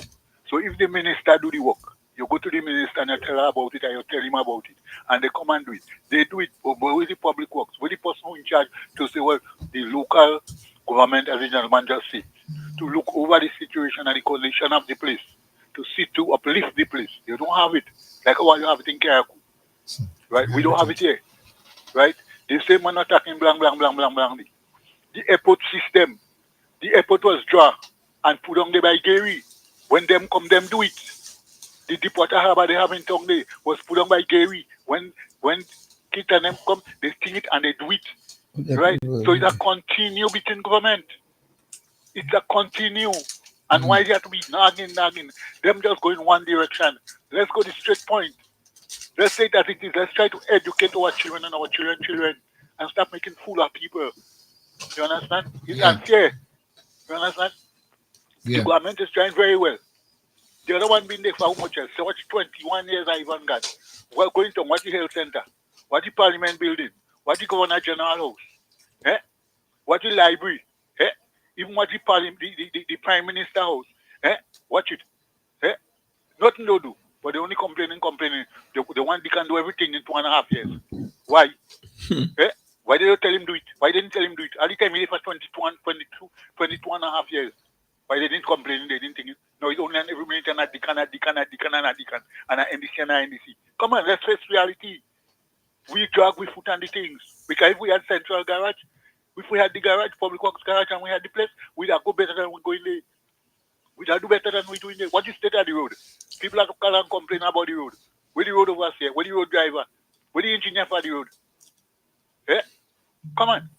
Have a nice day, sir. Okay, good. The system was changed under the NNP, But it mentioned the airport and Gary being involved with the airport. Oh, yes, I think the drawings he said the drawings is implying that the drawings were done by Gary, but it was implemented by the PRG.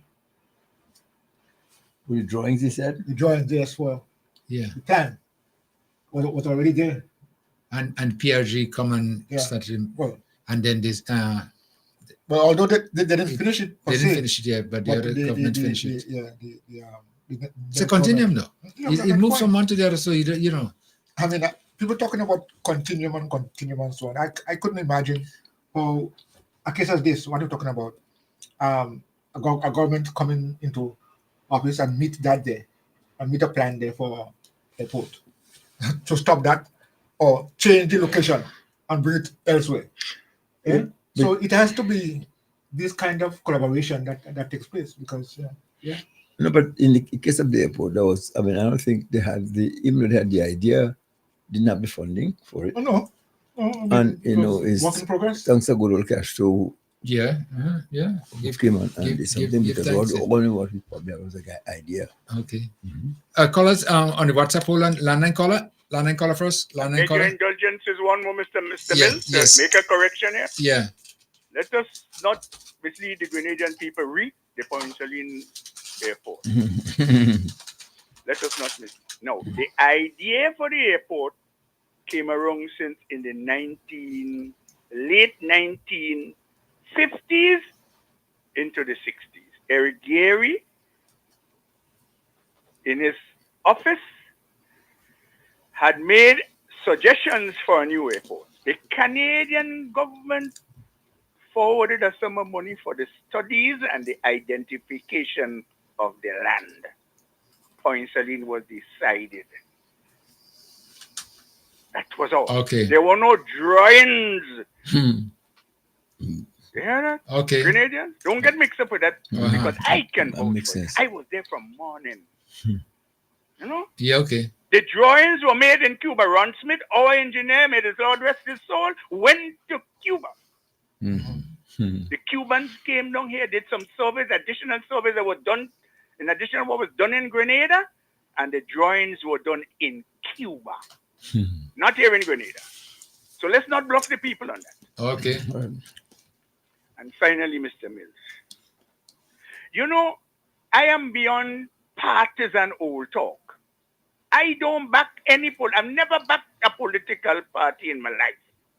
Never. I don't see partisanism as in the interest of a country. Was it my country? I believe in what people do. I compare what they say. Those who go for the leadership I refer to here. What they say compared to what they do. And we have been deceived and fooled over the years.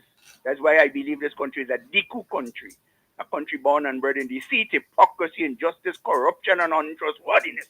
Where untrustworthiness encompasses dishonesty, incompetence, and unreliability. That is what our politicians have been doing to us, except for few of them over the years. And I believe, therefore, it is the system, it's not the individual. When you hear them talk in the campaign, what you hear them promote is the best. And that is why we droop towards them. But as soon as they get there and they hang on to the tete and they feel the taste of it, they go on their own way and they open themselves to narcissism, are captured by others, especially foreign handlers, as is evident today. And the country pays. They cast everything that was done previously by the other administration out, wasting millions of dollars, and they start again on the new projects and their view of doing things. And this is creating problem for has been and continues to create problem for this country. And that's why I believe that the system has to be changed. This whole colonial system has to change. Done with colonialism and those cow-towers, ass lickers, ball haulers, and suckers, adulators thereof. Have a nice day, will you? Okay.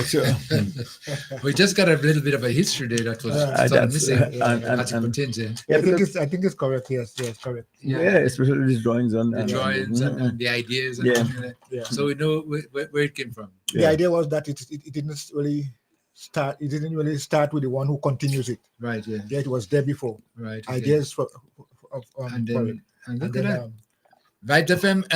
WhatsApp caller coming. WhatsApp caller. Thank you for waiting. Coming.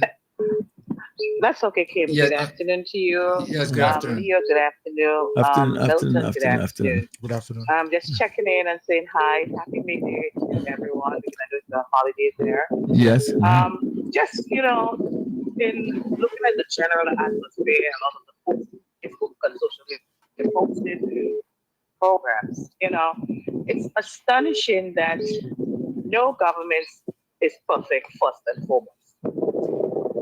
There are going to be hiccups along the way. There are going to be things that is done not in accordance with what was promised and what was said.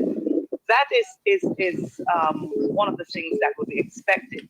However, what is more troubling and what is a little more off is when we focus so much on one or two negative, but we bypass all the positive that was done.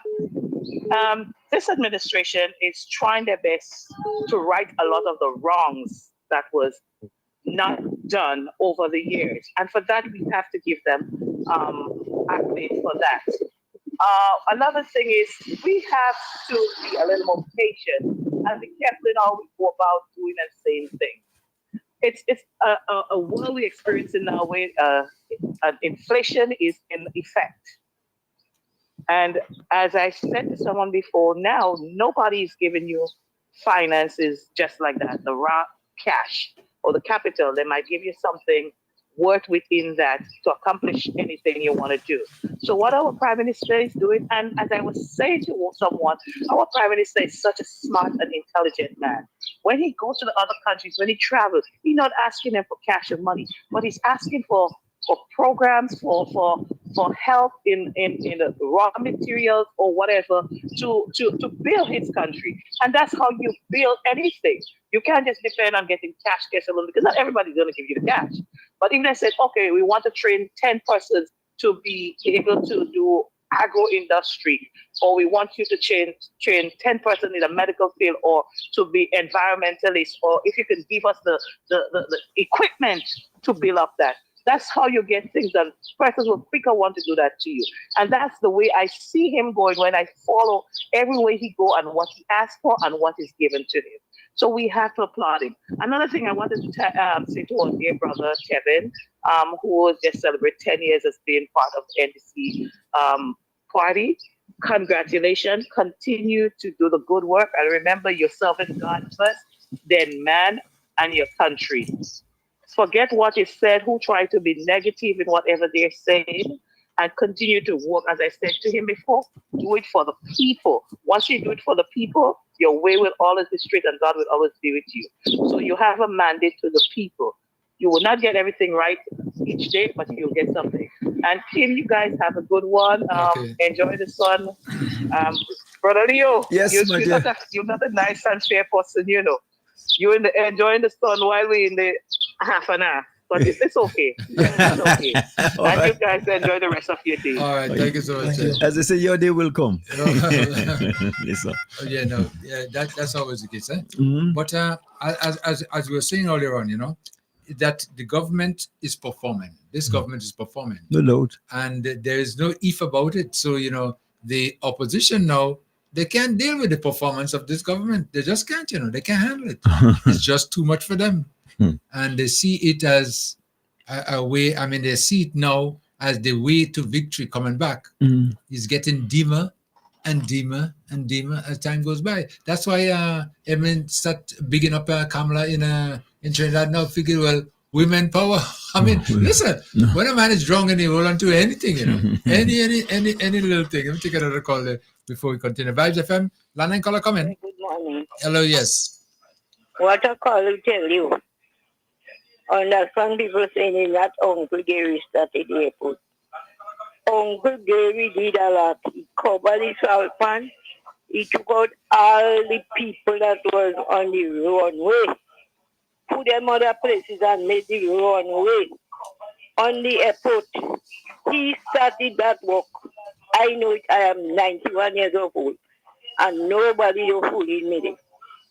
Yeah. And the free school, I had 3 children in staff, and my children, Uncle Gary said a whole year before Bishop came in power, the children will be getting free school. My children experienced that. And even the original school, it was in my community, Uncle Gary days. I know it for me now. And when Bishop came in, he met it there and he continued with it. Uncle Gary started the free school. In the secondary school, I had to pay the money in Barclays Bank in Grenville every term, $25 a term. My children in Uncle Gary, they got free school. And Bishop came in next year and he took it over. He met it. He didn't bring it. He met it. Thank you very much. Okay, thank you so much. But again, I'm spent when talking about, because I know, I think that it was the Americans or somebody was promising an airport for the longest while, probably since in Gary days, but it was just lip service. Yeah. And anything to do with the airport, you have to credit PRG and nobody else. Well, this caller is just saying that the preparation of the runway went because there was runway. Yeah, she just mentioned that the salt pan was covered. It was covered, and then they had to move people out of the area in order to create preparation for the. So I don't know. I mean, that's and she's 91 years, so so people with that age speaking. You have to. Let me take another call quick. Vice FM landline caller coming. Yes, go ahead. Yeah. I mean, this lady that just called in there, I mean, she's 91. And I mean, with all due respect to you, sister, I only lost my sight in 2003. I worked with the international airport construction. I met the people who came in here on the port, introduced because I spoke Spanish. Well, I was delegated to meet them, to take them to True Blue. I worked with them for all the time straight to the end of the airport. I saw the land cleared in December of 79 into January. I saw that in the middle of 1980. I saw the salt pond remove all the old dirt, the soggy, sticky material from the salt pond removed. I saw the 50 centimeter, in other words, 118 inches thereabout of water spouting out from it. I saw all of that. I supervised my Grenadian staff there to clear that place out and fill it in and come back. What she telling me and Grenadian people know that Gary moved people's houses from his, and he did and cleared the runway, sister. You're hallucinating. Let us not fool the people. Let's speak the truth to the people. You're mistaken. With all due respect to you, I repeat, I only went blind in 2003. I worked from the morning to the night and the termination of the airport. I even continue to work as superintendent of the airport maintenance. About that airport, no bluffs, because I know it. I second with all due respect. Thank you very much. Okay. That because you're talking about the runway, runway is the last to come. There's a lot of preparation has to be done on that thing before you do the runway.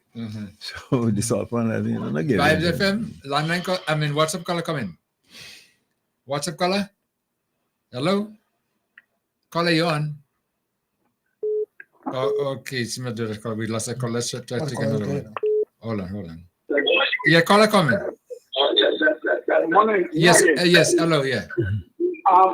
Concerning the airport, what I think it was Mr. Rolo, who mentioned that Gary did something in the 1960s where he went to Canada concerning the airport. He didn't say whether it was an international airport or not. Okay? Right. But I need the intelligence to help me here. In the 1960s, England was in charge of Grenada, not Sir Eric. Grenada was under what you call statehood. I think that it was 67, 67. Yeah. And England made the decision for Grenada. Just a few years ago in the Cayman Islands, they had some discrepancies with putting in a premier, was a man. And there was some row that broke out in the Cayman Islands. England sent down her representatives there, remove the man from office, and that's how the woman ended up being premier in the Cayman Islands. She came here after was the hurricane that hit Carriacou? When Janet? No, the one that hit Carriacou just what is that? Oh, Beryl. She came down here on the Cayman Islands Airways in Point Salin. Okay? To meet the Prime Minister concerning Carriacou. I think they went up to Carriacou. I'm not too sure. Okay? As long as you're not independent, you're not in charge. So that's why they were able to come down from England and remove the premier that was elected and voting the woman. So how Jerry could have go to Canada in the 60s, okay, to discuss something about bill and put in Grenada? They have to, all Grenada things have to go through England. If England disagree, they disagree and that's it. Because you're not too. Those who know better than me, don't come and hang me, but come and help me to understand. Thank you. Okay, thank you so much. You had nothing to do with the airport, I don't think so. Yeah. Well, we're learning a lot now about what transpired because, everybody's chipping into what they know and they're giving the information. Vibes FM, WhatsApp caller coming. Caller? Hello? Yes, hello. Yeah, hello, yes. Yes, good afternoon. How are you doing, Mr. Leo? Good afternoon to you, my darling. Thank you, sweetheart. I'm good, thank you. Good. Praise the Lord. Yeah. This was my contribution I wanted to make this morning, but I sit here and I listening concerning with the tongue of St. John. I just want to make a little contribution. Go ahead. With Peter David, win his seat how much time under NDC, win his seat how much time under NNP, right? Yes. And look, Claudette Joseph coming now, and look, she doing so much. The people so happy for the rail, what she doing for them around the River Road area, right? Imagine Claudette coming into office now. She didn't win she seat. And she said, look, you see me, I win me seat. Let me just sit back and relax. What would have become of the people in the tongue of St. George? And they would have been neglected too. And I look at our Prime Minister. He's very smart, wise, and he loves people. Because he too is his own self see that the money that the ministers and them was getting to help the people that support them was enough. So he give them a little more. So I don't see why because Miss Claudette Joseph didn't win her seat, she should not have helped the people. Obviously, it's the people, and even not only the people that support her getting help, people that support the next party. This is why you see a lot of house lead by women, because the men sit back and things they should do they're doing. So somebody have to pick up the mantle and do and lead the house. So I so happy to know that Miss Claudette come and she didn't win her seat, and she could still see it fit to help the people. The people I am more concerned about, because they need what she's doing for them, and they appreciate it. So if she gets some money, she don't win she seat, and she get the money and she decide to spend it on the people, I to myself have no problem with that. So my what I really wanted to speak today, I just looking to see that what will be what the placard today in the media will show. Yeah. That is very interesting to look now, because just imagine, I was talking to a nurse sometime last week, and she come out and get she lunch, and she say, "Oh God, by things food expensive now we." So I say, let me tell you something. Just imagine the Prime Minister didn't put a little raise on all your money. What would have become? She say, "Oh God, miss, if you know how I appreciate that little increase, because to me is that a spending on food now." I say, when people appreciate and thankful for the goodness they see, because you have people who are saying, "What ain't that? What ain't $500?" And they didn't used to get it. So this man walking with wisdom from God, because 10 years you have people walking, you never even talk about a salary increase. And less than 2 years, that man come and see it fit. I mean, it's small, but thank God for it. Still in the next 3 years, we will get something again. Yeah. So I'm so happy to see how the Prime Minister of this country just looking in ways to help the people, and I'm so happy for this situation. You wouldn't believe. I'm so happy despite what saying and what they're saying. They're trying, and let us pray for them and ask God to help them to give the inspiration to help the people. Because everything come down to the people. Is the people that walk in the country. Is the people that paying the tax. Is the people who are helping one another. So let us appreciate it and thanks for it. The weakness. Let us try to build on it. Build them up. They will be strong because no, even your home you don't perfect.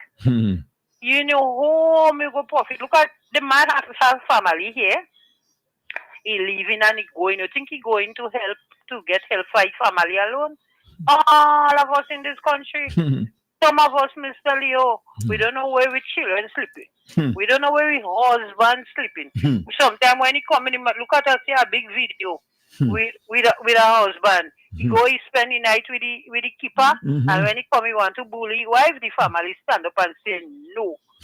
But as the Prime Minister leave and go, they're asking, there's nothing wrong to ask questions, but the way how they're doing it, like if he going on a dry ride, he going on and spree, going and eat and drink and forget the country. No! Every time that poor man go on the job, Mr. Leo, when you're there in the air there for 8 hours or more, you think it's easy? Not at all. You think flying is so much a luxury? That is what some of us think flying is a luxury, but it's not easy. You don't have a branch to hold on if anything up there. And that man take the risk to go and help us in this country. But we want to know where he's going and he's flying too much and all kind of drama. Well, let me say this though. The flying doesn't amount to any substantial amount of money, you know. But the shrimp farm, the call center, the Mount Hartman deal, and I was add to it, Carriacou Port in Tyrrell Bay. All those things is where real money is spent and not for the benefit of the country. Oh, you can't see that.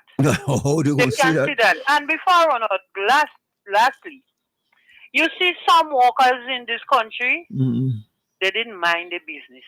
And even some, especially the politician and the NNP side, they're very unfair. Mr. Leo, you have people and workers working in this country for 18 years on a contract. They get paid every month, but they're on a contract. Some of them don't even have a paper, a letter in their hand to show that they employed. They were, right.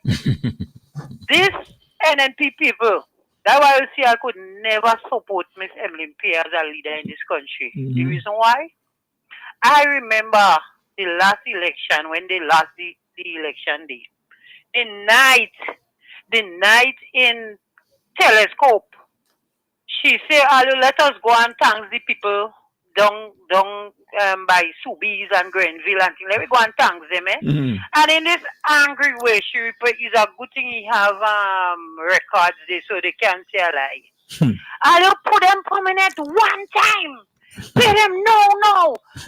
Not even a day after the election, the same night, permanent is so important for our worker. You sit down there with them for 18 years. You never come out and say, let me put these people permanent. Mr. Leo, less than 2 years, NDC employ more than 300 workers. I don't know how much now. Permanent. And you have them 18 years on contract. You never put them on permanent, but you come now. That is why I say this is unfair to them. Unfair. They don't love the country. They don't love people. They just pretend. Although KBD say Kit Mitchell tell him she don't love people and he don't lie. She don't love people. She's a pretended woman. She pretend that she love you, but deep down in she heart. Because they should have hundreds of people permanent now. Take them out and the contract for 18 years they sit down working. You don't even have a piece of paper in your hand showing that somebody you employ. Come on. They think people stupid. Well, time coming there. When you see not only you don't have to go in college and what to think, everybody have a brain. Whether in primary school you could think, whether in secondary school, whether you think, we think we're in this country and we're looking what go on with them, we rule under them, how much time we rule under the past NDC are the ruling under the young NDC now. So we compare, Well, Have a good evening. yeah, man. Forget Emmeline. Have faith. We'll investigate. Okay. Have faith. All right. Have faith. Okay, I'm fit to investigate. Yes. Vibes FM landline caller. And we'll take a Callers, pocket. thank you for waiting. We have a lot of callers backing up. Well. Caller, thank you for waiting. Come in. Landline. Hello. Okay, if the landline, we'll take another cell call. Vibes FM caller. Caller. Okay, doc. Okay, listen. Everybody's trying to get in on the conversation, eh? Which is good. Let me take another one again. Vibes FM. What's up, caller? Come in. What's up, caller? You next. Yeah, hello. Yeah, hello. Yes. We're just going back to this airport thing. This thing is a no-brainer. Remember, Gary get thrown out in 62 for squander minia. Yeah. Blaze was in government from 62 to 67. If you check it. Right. Yes. Yeah. So I mean, this whole thing. I don't know where people not thinking right. So this whole thing about Gary do that, Gary do this. No, Gary came back.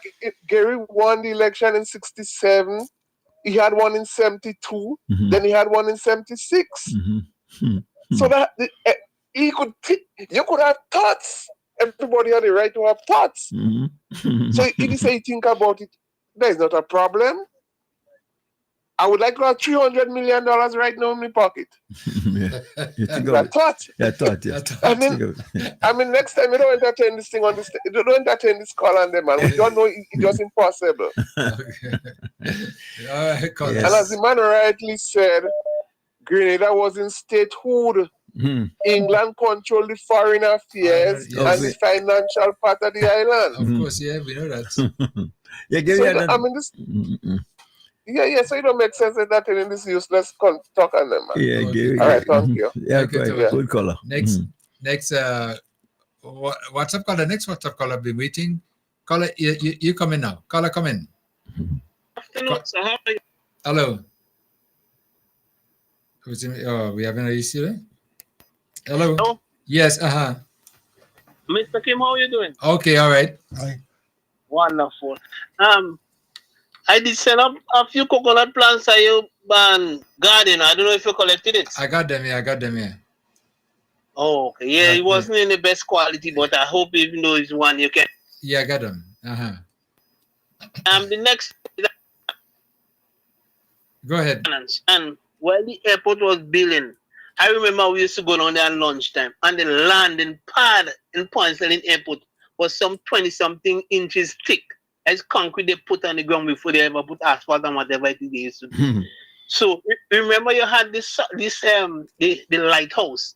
The Cubans and them blast that down to level out the whole place. So I don't see where Gary was in the scheme of things saying that BLM thing. I mean, we used to go down there and watch it in the 80s. We see them, man. I know that the landing pad, because we asked questions, was 20-something inches thick. So yeah, the Gary thing and the points at the airport, the land or whatever they say the road, wherever that already don't have no sense in it. Yeah, that's true. Yeah. Okay, caller. All right. All right. Okay. Thank you so much. Next line call. WhatsApp caller. First WhatsApp caller, come in. Yes, go ahead. I came. Yeah. Brother Leo. Yes, sir. Did you remember that name, Miss Hilda Bino? Yes. Yes, Governor. Governor Yeah, Hilda yeah. Bino. The first, Right. Maybe she was that's the, the person Cambridge was trying to refer to. okay. Hilda Bino is the governor. Yeah, the governor. Yeah. Hilda Bino. Hilda Bino. I remember. Right. She was the The other- first. She was the first. Yeah. Yeah. Right. Right. The other thing as well with the airport, the Cubans that start that airport Amen. from the day they start doing the digging at the plaster, the rocks, the Cubans. And when they used to have the time, they used to have the day off, the night off. Because they used to work double shift. They never sleep. They have shift working right through the night, different the nights, yeah. And the night off, or the day, or a few hours off, they used to go and drive in and stretch by Cold Ridge and watch movie there. You hear me? Yes. Maybe Mr. Roller could second me as well. Roller could second that as well. They used to go and drive in. That's where the 99% of them used to go and have a little fun in driving cinema. You hear me? Yeah. Okay. Yeah. Mr. Roller could second that. So what the lady the lady saying about she's 91 years old is not true. It's not true. Okay. The Cubans Yeah. used to work in that airport day and night, day and night. And I think at the time as well, the PRG never took loan to build that airport. They traded Cuba with different raw materials. I could be wrong. Yeah, that's what I understand. I know. Okay. Because I used to be down there as well in the night, seeing them guys walking down the day and night. So we owe Cuba a lot as well. Okay. Yep. All right, Colin. So Okay. anybody say Yeah. anything about Gary? Well, how much money did he allocate it for the airport? He had any loans approved for the airport? Okay. No. Not a penny. Okay. All right. So it's a no-no. All right, Okay. thanks. All right. Thank you so much, dear. Let me see. Wow. Next caller. WhatsApp caller. Okay, we're going to take it out. Somebody just messaged me just a minute ago, yeah? And it's very, very interesting. Let me take this call first. I'm going to get to the message in a minute. Vibes FM, London, caller coming. Caller coming. Mr. Mills. Yes, go ahead. I beg your indulgence is one. Yes, go right ahead, yeah. Now, as it relates to the building of our international airports, I'm hearing a lot of stupidity, to say it frankly, about things that happen down there and otherwise. Mr. Mills, I was there for a moment. I want to ask you kindly, give me an opportunity, probably half an hour, one day and so on. Let's talk to the Grenadian people a bit about the building of that airport. Would that be feasible one day? You tell me. Yes. We can do it by telephone. Yeah, we could do it by phone. We can do it however. As a matter of fact, we can do it by what you call the technological system again? Zoom. The Zoom and the boom and the boo zoom and what have you. You could do it anyhow. Yes. You know? Because I'm hearing a set of things and so on. I don't know where these people were. The gentleman who just spoke, they mentioned something significant. But I'd like to correct him on one thing. It wasn't the Cubans alone that built that airport, pardon. Grenadian boys and girls, not so many girls, because the women worked only in a day. But women worked down there too, taking care of the barracks and so on. But Grenadian young men from 18 to 46, they're about the eldest of us on the field that built that airport. Grenadians and the Cubans. Or Cubans and the Grenadians. But Grenadians equally made sacrifices there. It's important Grenadian people know about what happened down there, I tell you. I was there from morning to the end. Okay. Give me an opportunity one day. Give me a call, 231 John. Let's set up something. Take that number down. Say it again, 231 John. 231 John. 231 John. Thank you. Okay, fine. Yes, good idea. 231 John. But the whole thing that when the airport was even conceived or the whole idea come to fruition, Gary was already gone. Right. That's true. Okay. The comment that came in there, as it pertains to what they were discussing about Peter David in the town of St. George, what he did. He's been there for about 18 years already. Wow. 4 elections? No. Really, 2003 to 2008. That's 5. 2008 to 13 is another 5. That's 10. And he came back in 18 to 22. And then he came back from 22 to present. Right, 4 terms. So it's about not really 4 terms, 3 terms. Well, going on 4. 4 terms. 4 terms. Yeah, 4 terms. Yeah. So he's been there, and they're asking, what did he do for all this time? So could he really come and make a statement now of fact to get the support to say, over the last 18 years I've been there, and I accomplished such and such, or you would be coming to say, if you put me back there, or if you continue putting me there, I'll do better. I'll finish what I started. I'll finish what I was started. Yeah. Vibes FM, Lanai caller, come in. Thank you for taking back my call. Yeah. Right. The airport, I come back with the airport again. The airport was formed and planned under Gary. You can remember that. These are the same people when they're coming up with the revolution system These were the same people say the airport can't go down there because they go damage the salt pan, it go damage Ghanaian's beach. These are the same people. These are the same people who say the Deepwater Harbour can't go in town to extend the tongue because it go mash up the Carnage, you're going to mash up Ghanaian's beach. These are the same people who say it today. I lived in town, I grew up in town, and I used to be on down. Expo 69, they must remember that. The runway from what they call Maurice Bishop Highway, that's where the first heavy duty plane land in Grenada. Run up by Sugar Mill and turn on the roundabout and go back down in Charlie. That is it. Oh. So what they're saying, they don't let them know what type me. They can't help me that I grew up in town, in Granville Street, and the person who making them statement, he know me very well. Right? So you're giving me that. But color, let me. They didn't want the Cuban because they say Gary go bring the Cuban in Grenada to run the country. They can't take that because they can Grenada get independent already. You understand? Okay. So only at strategy is trying this because the airport was you kind of drop your volume dropped, eh? And the treasury when you're going down Young Street on your left hand side, right there it was that time the treasury was there. The plan was on the wind loading, and anybody who know that could tell you that the plan was dropped everything and put on there. And them say they didn't want the Cuban, and as soon as they come in, they bring in the Cuban to do the airport. Okay. Right? Okay. When Gary take the land from W. Gary take Julian land, and Gary was praying now when the revolution coming, they stop. Okay. Thank you. Okay. The caller just mentioned there. I think I heard it already that they used to use the area where the Maurice Bishop Highway was as now, yeah, right, is as a landing pad at one time. Landing pad for what? Helicopter? For aircrafts. Well, no, I mean, I don't know. I can't fathom that. Somebody mentioned that to me, and he just mentioned again. Yeah, well, about that talk about several talks. They landed and they go off to Sugar Mill, whatever, something like that. Please. What kind of aircraft were landing there? I don't know. I find fiction. Fiction. But I think there are so many kinds of ideas, and people are saying this, and what I'm saying that we need to have a genuine history, documented history. I promise to call. things. I promise to call. Yeah, I'm saying we need to have that because that's our history. Yeah, their history, that's our history. Yeah, we don't know, and people who've been there and people like him who's knowledgeable. I think we could get his views on that too. But the people tell me that Maurice Bishop Highway, many frequented. Wait, yeah, that's what they're talking about. I don't know.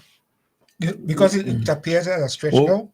No, well, I don't understand. It appears, as a good stretch. No, but 40 years and all these years ago. No plane land. What was it like? No plane land there. Because in order for a printer line, you got to prepare the surface. I mean, you can't put them on any bumpy surface or anything of the nature. So, but anyway, it's good to have talk, good to have the dialogue and listen to people's opinions and their ideas. It makes a conversation. Yeah. Very well. Very well. At the end of it, we hope that we all learn things that we did not know. Well, there's quite a number of things. There's quite a number of things that I'm hearing today that I didn't know before. I'll be very honest. And it's good to dig deep because our history is so important to us. I remember who descended on the Cubans? Who it was? I mean, before PRG. Who was in the Cubans? I don't That's not up. Gary was not so much contacted with the Cubans. So to say that they didn't want them. Well, the PRG is the one who made the connection, Yeah, but I know Gary basically was known for his connection with Chile. Yeah, not Cuba. Who was in Chile? Allende. Yes, I mean that is what he was known for, from what my limited knowledge is on that era. Allende. I know police officers who went and trained in Chile. Yeah. Vibes FM London caller. Hello, good afternoon. Yes, good afternoon. Yes. To you and the panel. Afternoon.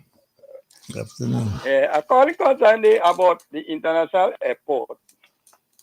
You see, Mr. Kim, the international airport, it was an idea of Gary, right? But it is not Gary what built the airport. Because Mr. Kim, if you have let me say you have a son, and you is the father and you're only talking, you have to build a house, and your son come and build the house. It's not you who build the house. Right. It's your son who build the house. Right. And that is the same thing what happened there. You understand? People say Gary come up with the idea, and but it was not.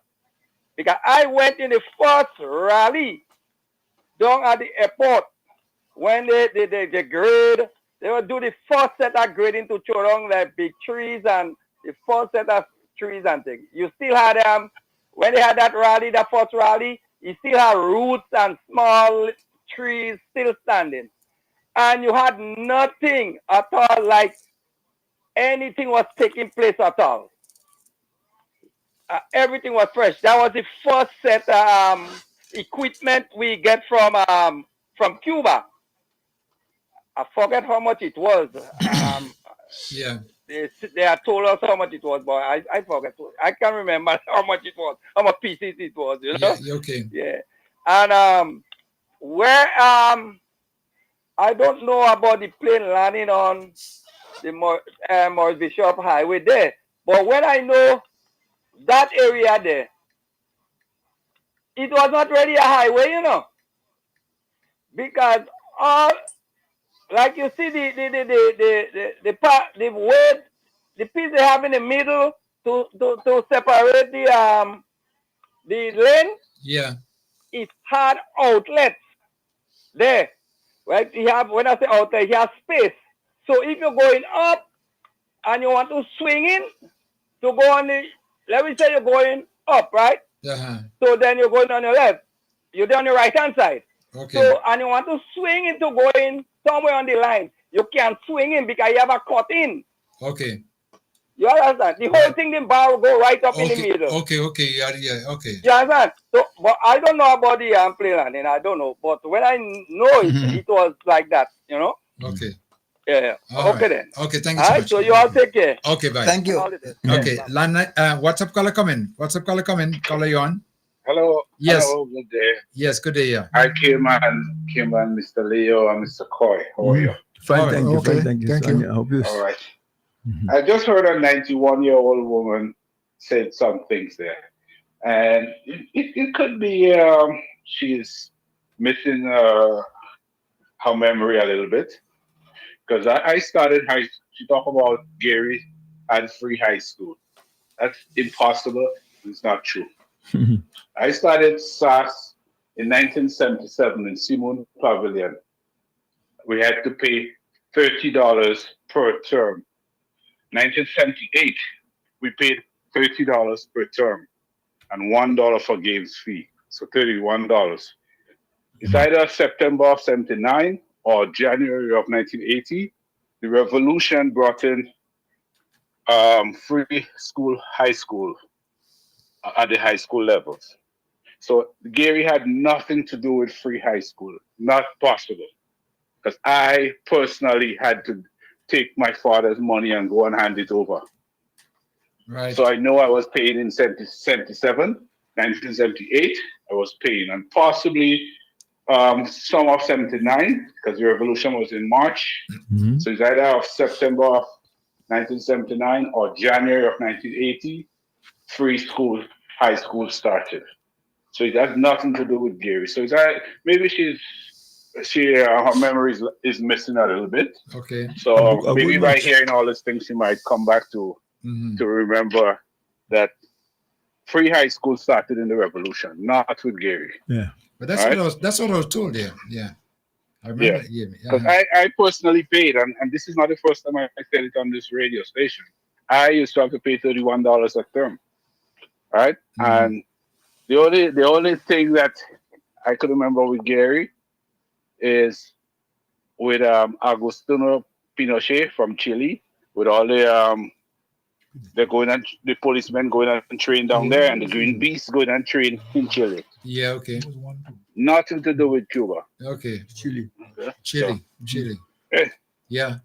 Okay. Yeah. Okay. Well, all right. So anyway, have a good day, and continue listening. Okay. Thank you so much. Okay. Caller, thank you. All right. Yeah. Yeah, when she mentioned that Gary days with the free education there, I sort of like, thought a little bit, whether that could be correct or not, because I don't recall that. I mean, I was out of school already, but I don't recall anything like that taking place until the revolution, when I started hearing about it. Free education. They talk about free education was part of the mantra. Well, that our day it was kind of cheap, but it was nothing free. Mm-hmm. I think GPS is $13 a semester. 13? 13. Well, I know in Bishop's College we were paying $21. Plenty money. Yeah, $21, and then they raised it to 42. Okay. Yeah, before it was finished. The schools, the schools, going to school in Grenada wasn't, the school fees was modest, It's the boarding boy. Yeah, the boarding. Yeah, okay. Now let's continue with our discussion. Now, today I just read a little post on the Honorable Tevin Andrews, and he was saying that 10 years today, he joined the NDC. Okay. So I want to congratulate him. Congratulate me, yes. What, 10 years? 10 years, yeah. That's a nice number to look at, to celebrate a sort of anniversary. And he's been there, and he said he's went through as a caretaker or whatever. He's been in opposition. He's in the government as well too. So he knows both sides, what it's all about. Let me see. Well, 10 years. What I'm trying to remember. Probably Mr. Coy could help us out in that one. The first, Blaze was GNP and then TNP. GNP and then TNP, yes. Fine. So NDC came in with Brizan, correct? Yes, that's in 1990. It was 1990. 1990 was Brizan. Nicholas. Well, Nicholas, yes. Nicholas was 1990 to 1995. 95, yes. Okay. Okay, but where did Brizan come into the picture? Brizan was before. When they formed the coalition, wasn't Brizan there? Yeah, he was part of the party. His party was GDM. I think Francis Alexis was GDM. What is it? I can't remember right now. With Brizan's party, but he came in as a leader of a party. So was I think GDM. Yeah. Mm-hmm. I don't remember. I don't remember them GDM, but the National Democratic Congress started on the who? That's what Nicholas okay. Bartlett. No. It started when Brizan and Dr. Alexis walked out of Parliament. Yes, and that's where they come together. This guy in Granans there. Let's do a little bit of a track in there. When we had the invasion, in 83, right? Mm-hmm. Then we had what they call the interim. That's when Nicholas Bartlett came in. was the interim. Was head of the interim, yes. Right. Okay. And then after that, we went to elections in 84. In 84. Yes. Mm-hmm. And Blaze went from 84 to 89, right? When he passed away. Yeah.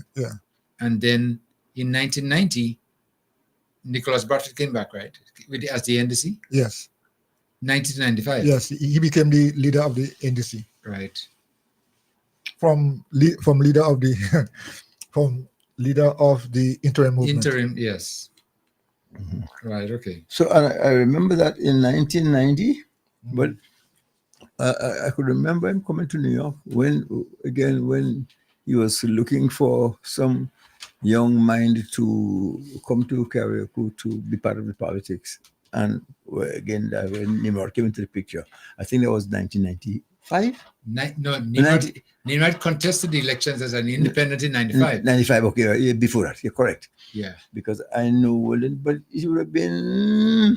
So Nimrod came down in around 93, if I'm not mistaken, 93 to 94, because he campaigned for about a good year and a half. Thereabout before the elections was called in 95. The will, yes. Mm-hmm. The will, yeah. Yes. As far so you should know, because you. Yeah, I want to go there. Because for I hear you say you come to look for a bright fella and a person in some bright minds. I want to go there. Yeah. Okay. But it's interesting, huh? It's interesting that how our politics, the history of our politics here. evolved over the years. Not Nicholas, Dr. Francis Alexis and George Bizan and St. Louis and all of the guys really were the foundation as far as it relates to the NDC. Yes, and it spreads from there. Now, hold on. There's a caller on the line. I think he might be able to help us on this Vibes FM. What's up caller coming? Yes, sir. Yeah. Yeah, again. I remember as a little boy growing up in the 60s. I heard a talk. Okay, and you used to call them people geriacs, right? Yeah. Right. They said Uncle wanted to build the airport in Paul. No. Well, what he wanted to do was to lengthen the airport in Paul, the airstrip. So they would have gone back and reclaim land from the sea to lengthen the runway. That didn't come true. Then he went to Pansalin, yeah, and decided where we're going to put the airport down there. Now, whatever it is, true or false, it is only a thought. A thought is not something that is erected or constructed, visible. It's not that. As one caller said, you could have how much $100 million you could want to have. What thought of how much $100 million in a pocket? But you don't have it. You don't have it. That the man who has it and he comes in for you to see it, he is the one that's standing in the light, you still in the darkness. And this thought thing, I think we're wasting time on that. Let's just go with what is.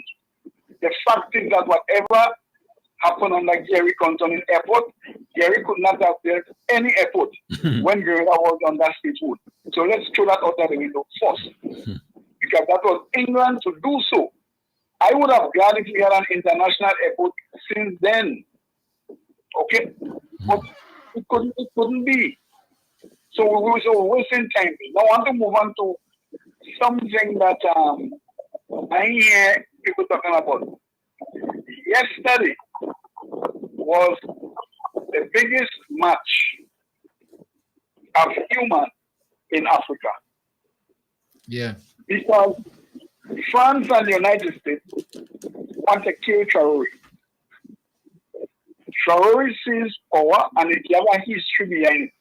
Sankara, when they forced to make to start liberating Africa, and he was killed by the West, Western influence. The day Sankara died, I think it was his 4th year in office. That day they assassinated him was the day Traore won. Okay. And 34 years later, Traore assumed office. By the way of revolution, the still William Abraham Sankara. The West is out to get rid of him for what? He is reclaiming Burkina Faso. So chase the West out of it. What I mean, come on, it's time that black people open their eyes. The West doesn't like us. They see themselves as white and supreme. Iraq was forced. You have black people who doesn't want to hear that. God said he took the dust of the earth and made man. He didn't say he paid man. What? And you look at the dust, as one person said, where color is concerned, black and white. If you're not black, you're white, and if you're not white, you're black. Okay? Yeah. We know the color of the earth. Good? Now, anytime black people try to raise their head, the white put them down. You saw one in the United States with Martin Luther King. And I understand by looking at that video last night that the only thing that didn't kill him, they took him to hospital.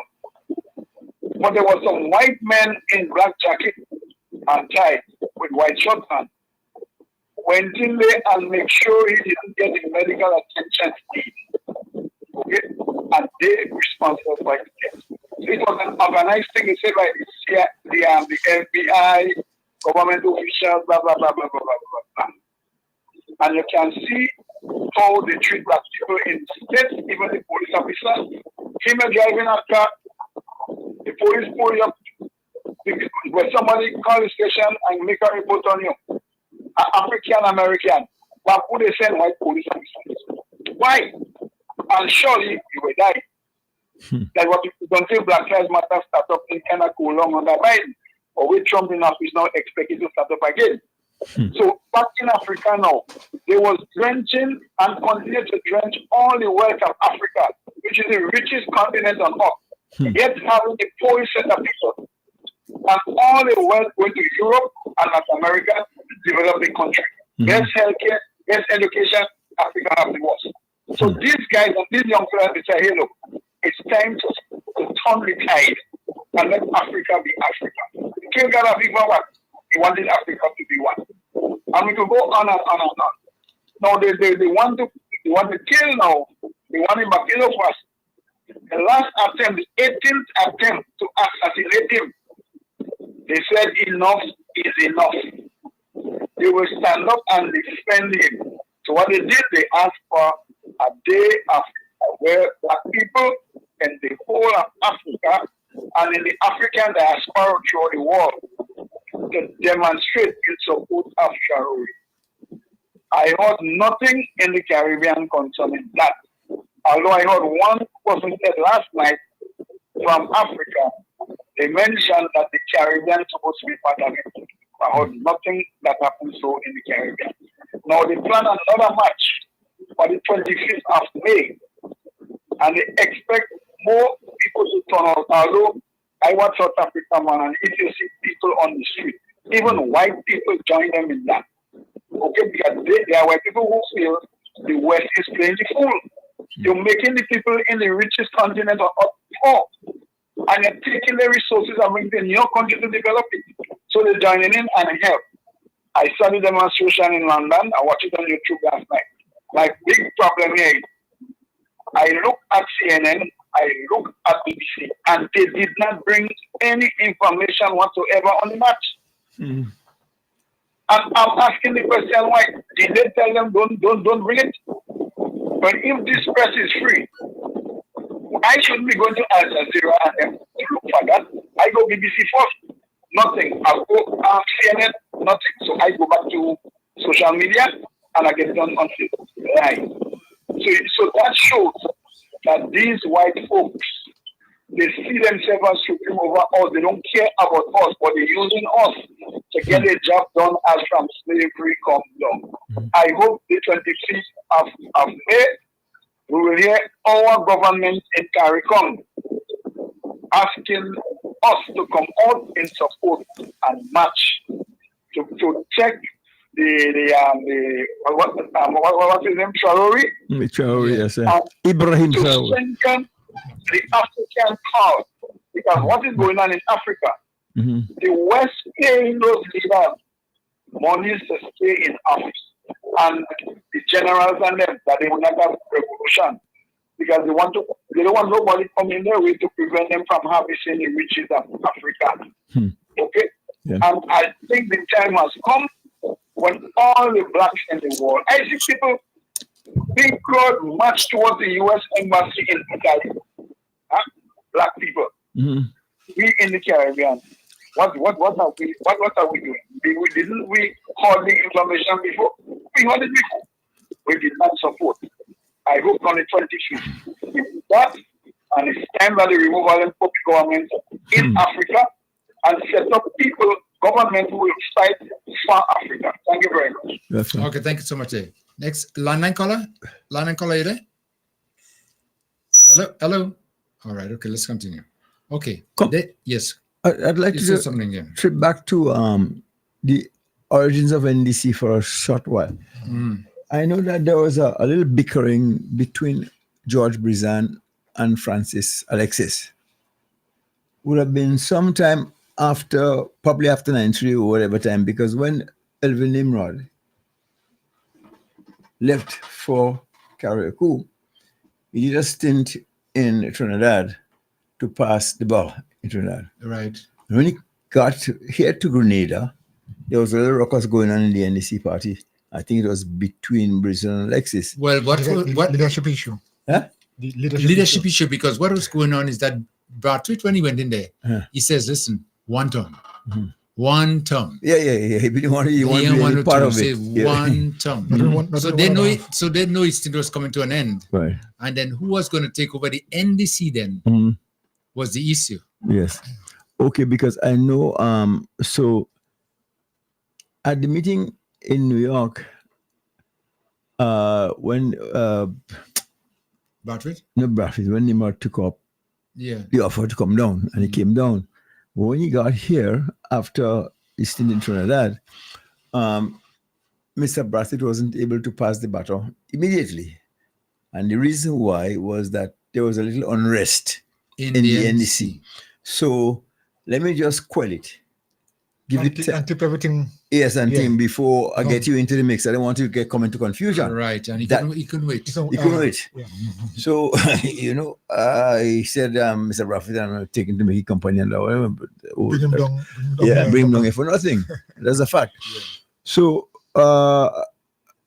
he decided to go as he will. And he had his supporters here, I mean, I was one of them, but I was sort of in the minority and talking about staying with NDC. But the other, about 5 or 6 of them, other fellows were suggesting, man, you run as an independent. And actually started getting some traction here. And it was doing quite well.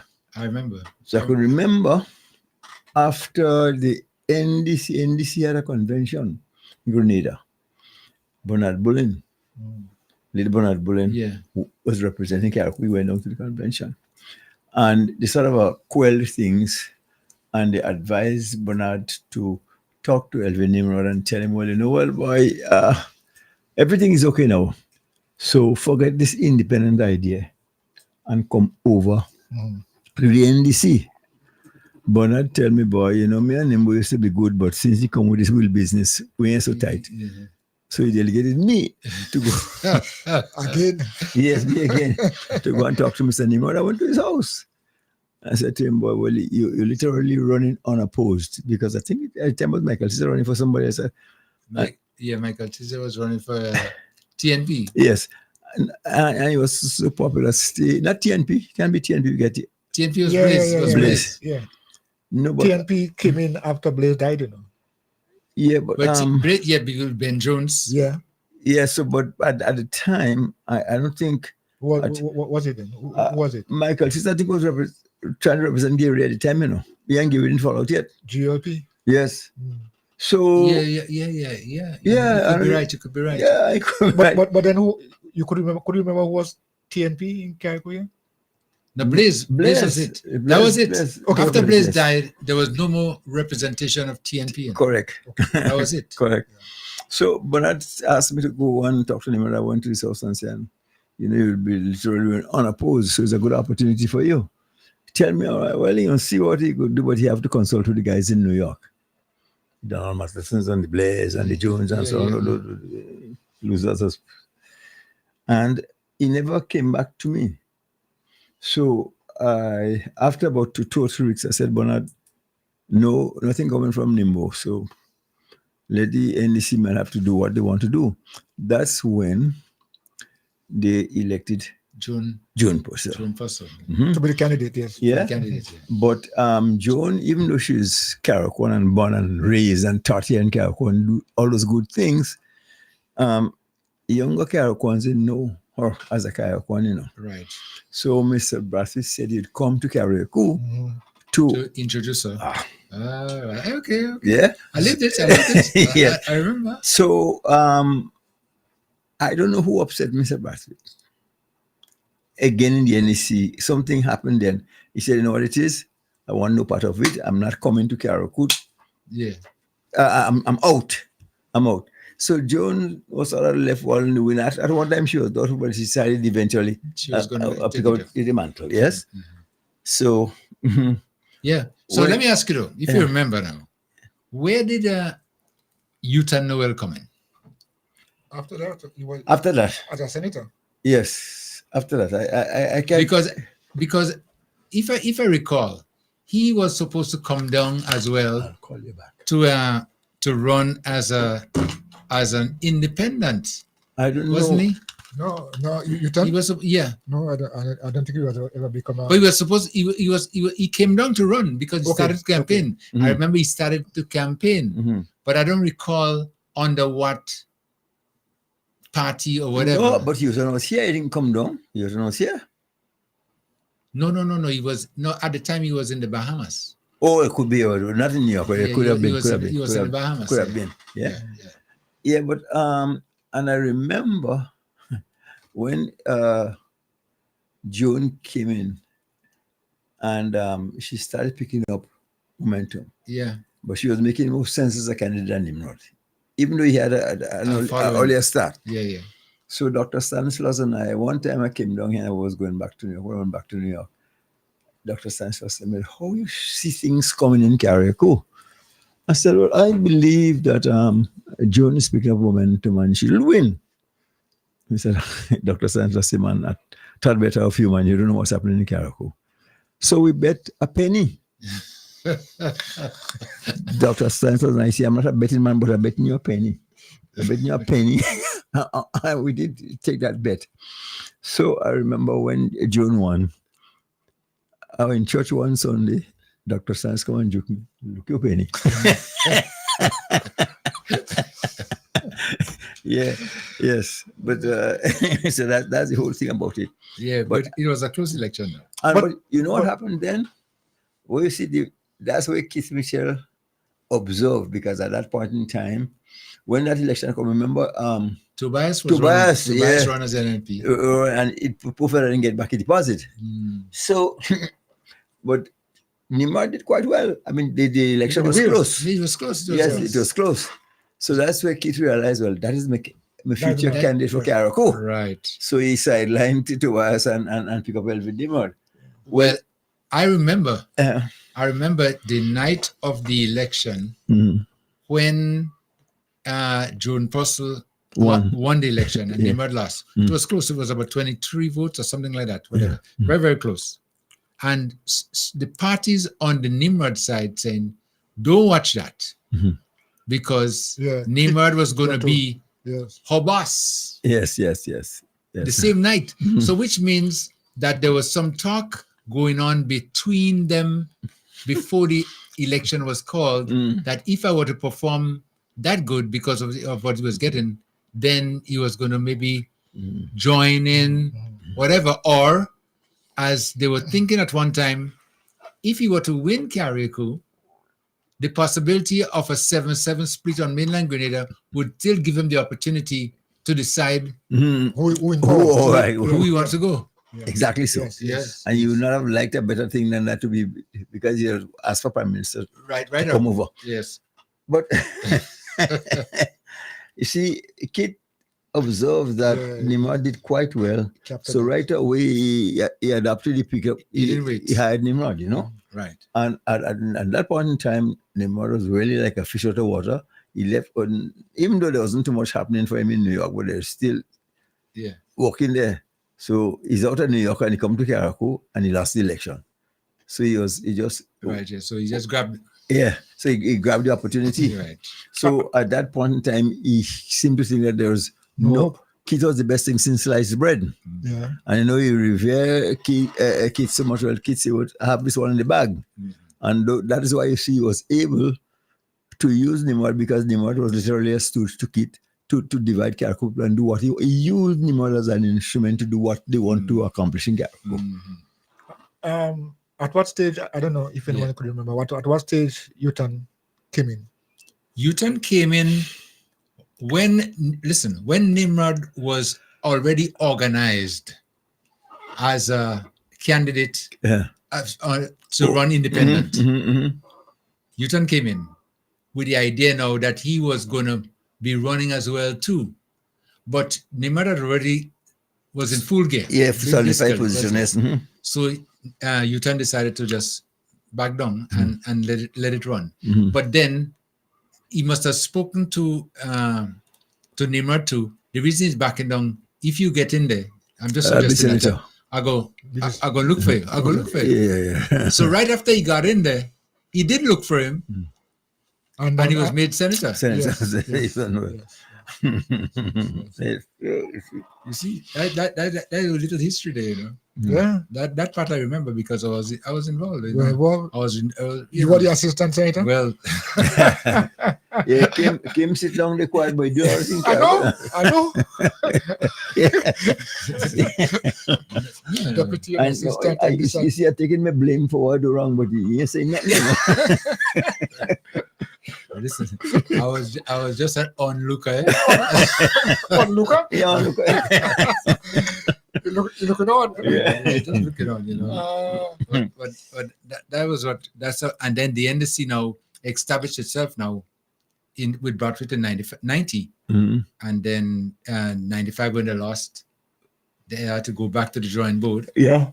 And in 99, lost even worse. Yes. Because there was disorganized, and that's when Nimrod. That's the first time that the NNP got the 15, because Nimrod already had half of Carriacou already. Yeah, man. So all he needed just a few more to just topple over, and then the NDC wasn't that effective, and made it easy for him. It was an easy victory.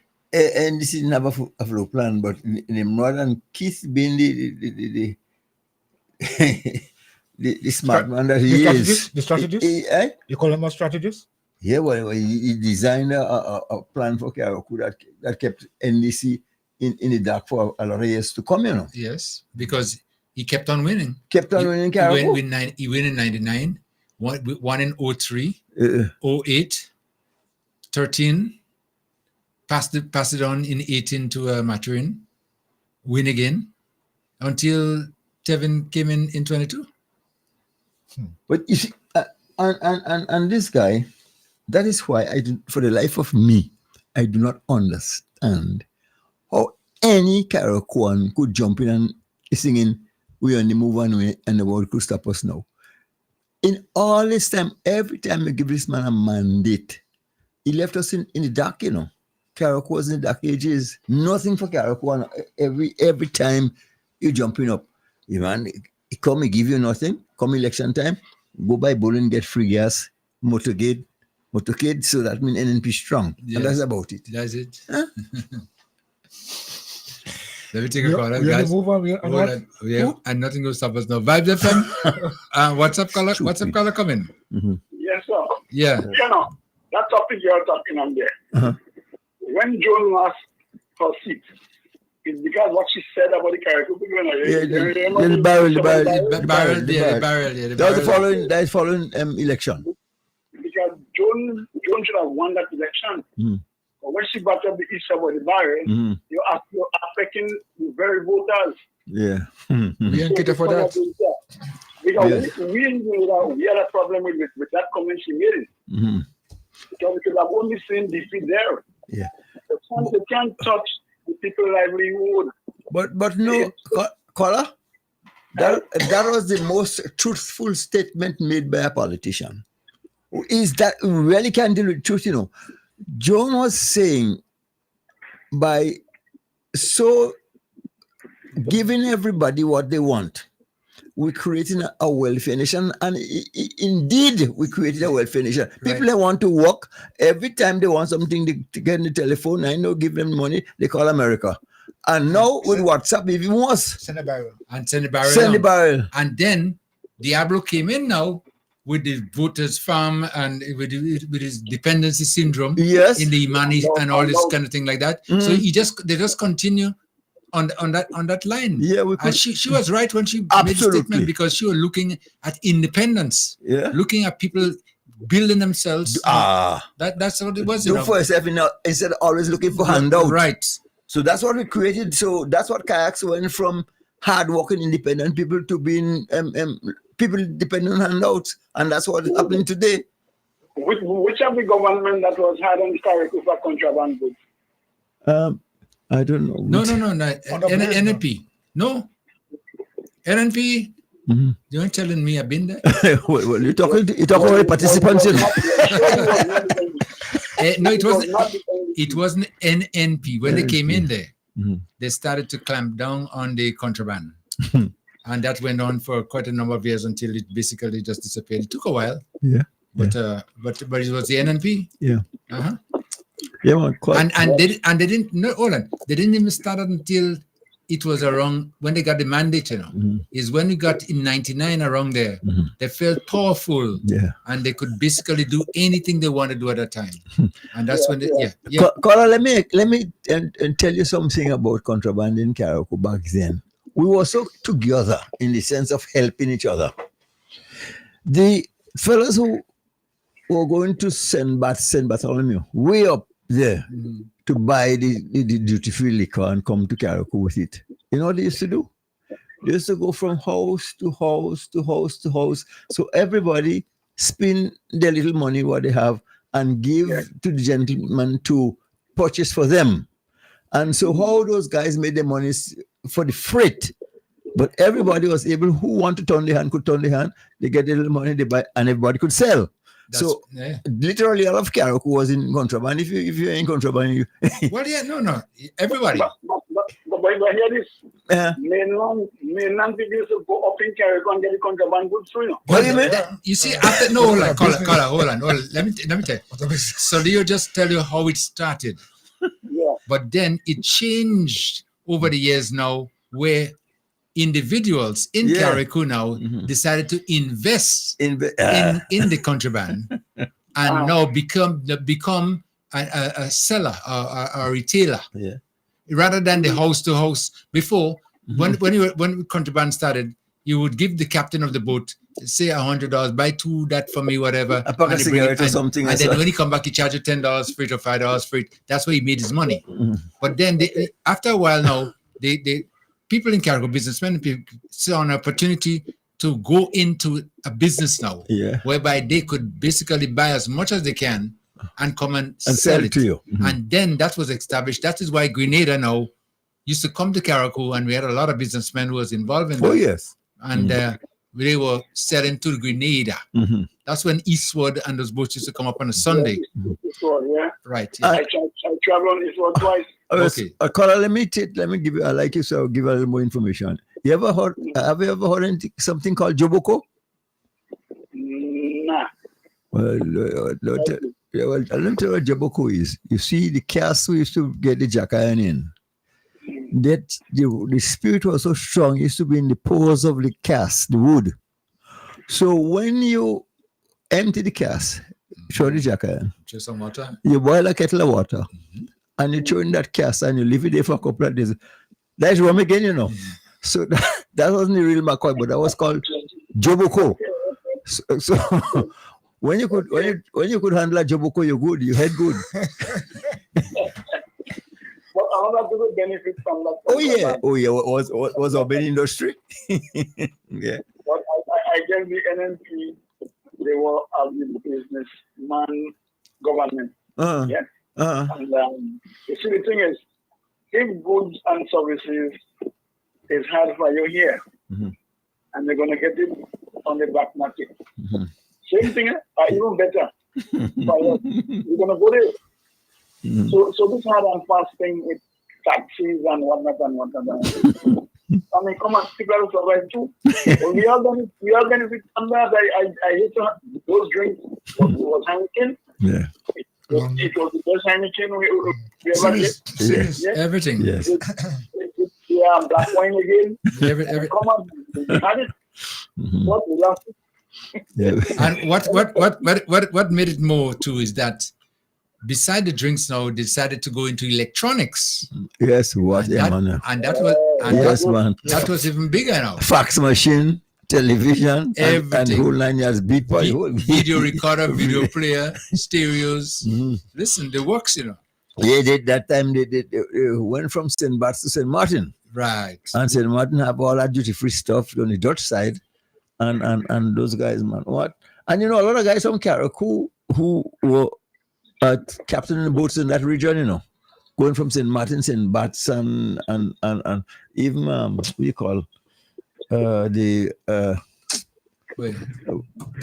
American Virgin Island, which one again? St. Thomas? And Tortola too. Tortola is British, but St. Thomas is yeah. I really want to know. Okay. On Okay. Yes, all right. Yes. Let me take a landline caller. Landline caller. Okay, let me just go back on that day. Yeah. But that's a little bit of the history that took place, you know, in Carriacou, and then the NNP just come and squash the entire thing. And then I remember, I recall. Take the call. Okay, let me take a call. Vibes FM caller, landline caller coming. Yeah, hello, good afternoon. Yes, good afternoon. I just really checking into the program because I was supposed to go in May, but I didn't really go today. Okay. So I just checking in. He had some NMP people passing around. They came by me and asking me this election coming up, who will I be voting for? So I mentioned to the young lady, I said that I won't answer that question because you already know who I'll be voting for. So it will make sense to ask me that question. Then she asked, what do you think about the government? How you rate the government? I said, I rate them 100%. She turned and she told me, she said, no, it's 1 to 10. I said, oh. So she said, well, I will give you a 10. And then she turned and she left.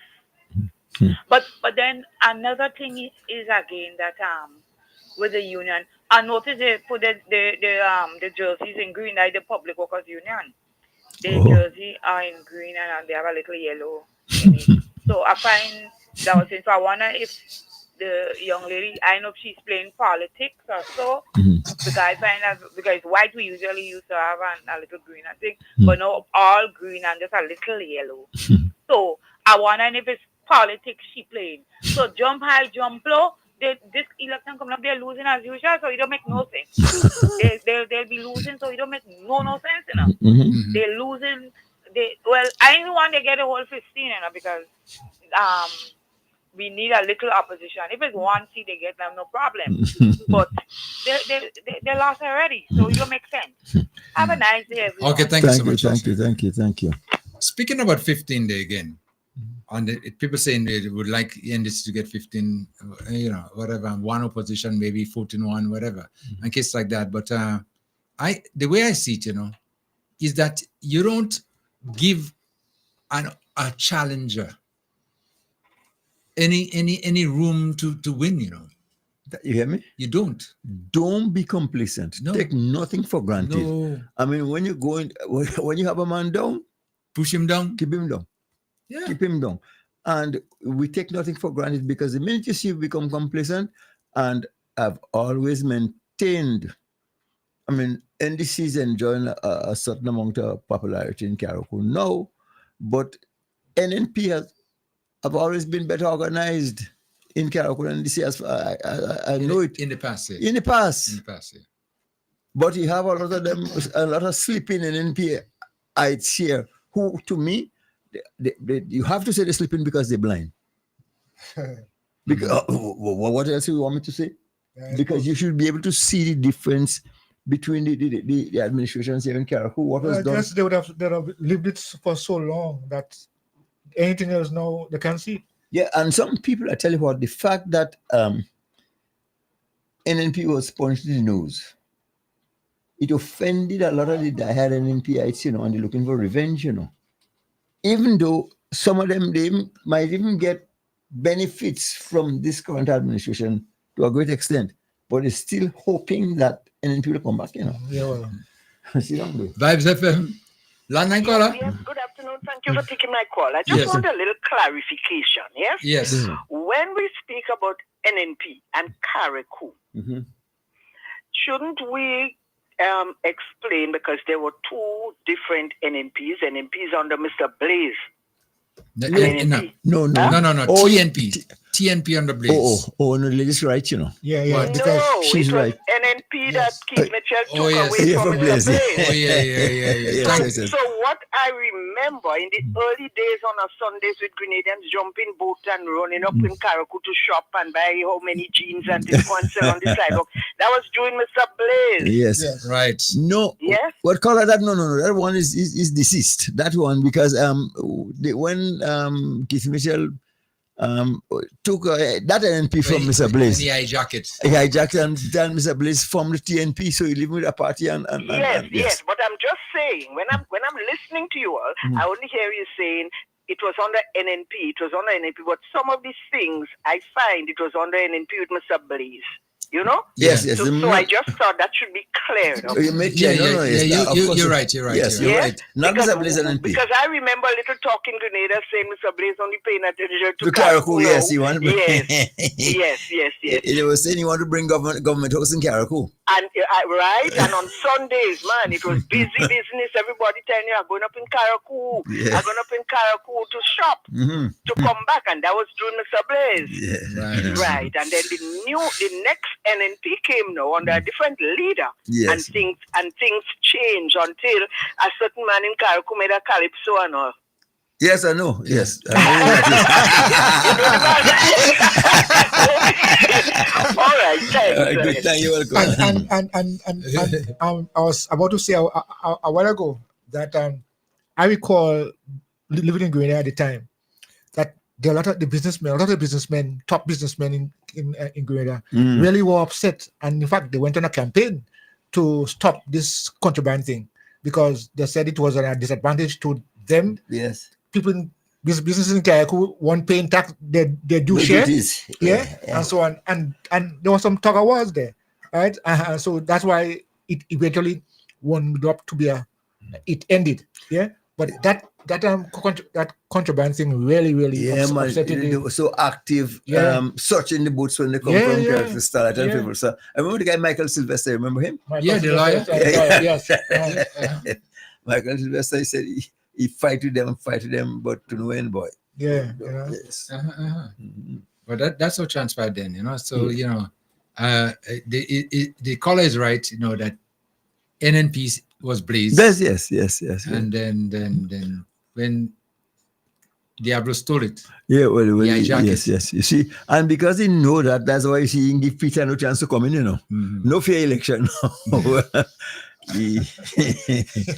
Caller, campaign on the side. What's up, caller coming? What's up, caller? Hello. Yeah. Afternoon. Good afternoon, Compare. Yes, And Compare Coy. Yes. I laugh. I listen the whole time, but I laugh. I say I have to call and see something. Yeah.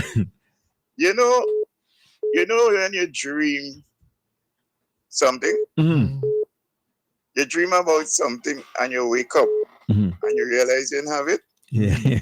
But if you dream, sometimes you dream you pee in your pants. Or you dream you pee in the sleep. And when you wake up, your pants wet. I say that to say, I want to believe that person that say Gary started the airport, probably they had a dream. And they wake up and they see the airport and they think it's Gary that started. Because trust me, that is so far from the truth. I born in the south, I grew in the south, and I live in the south.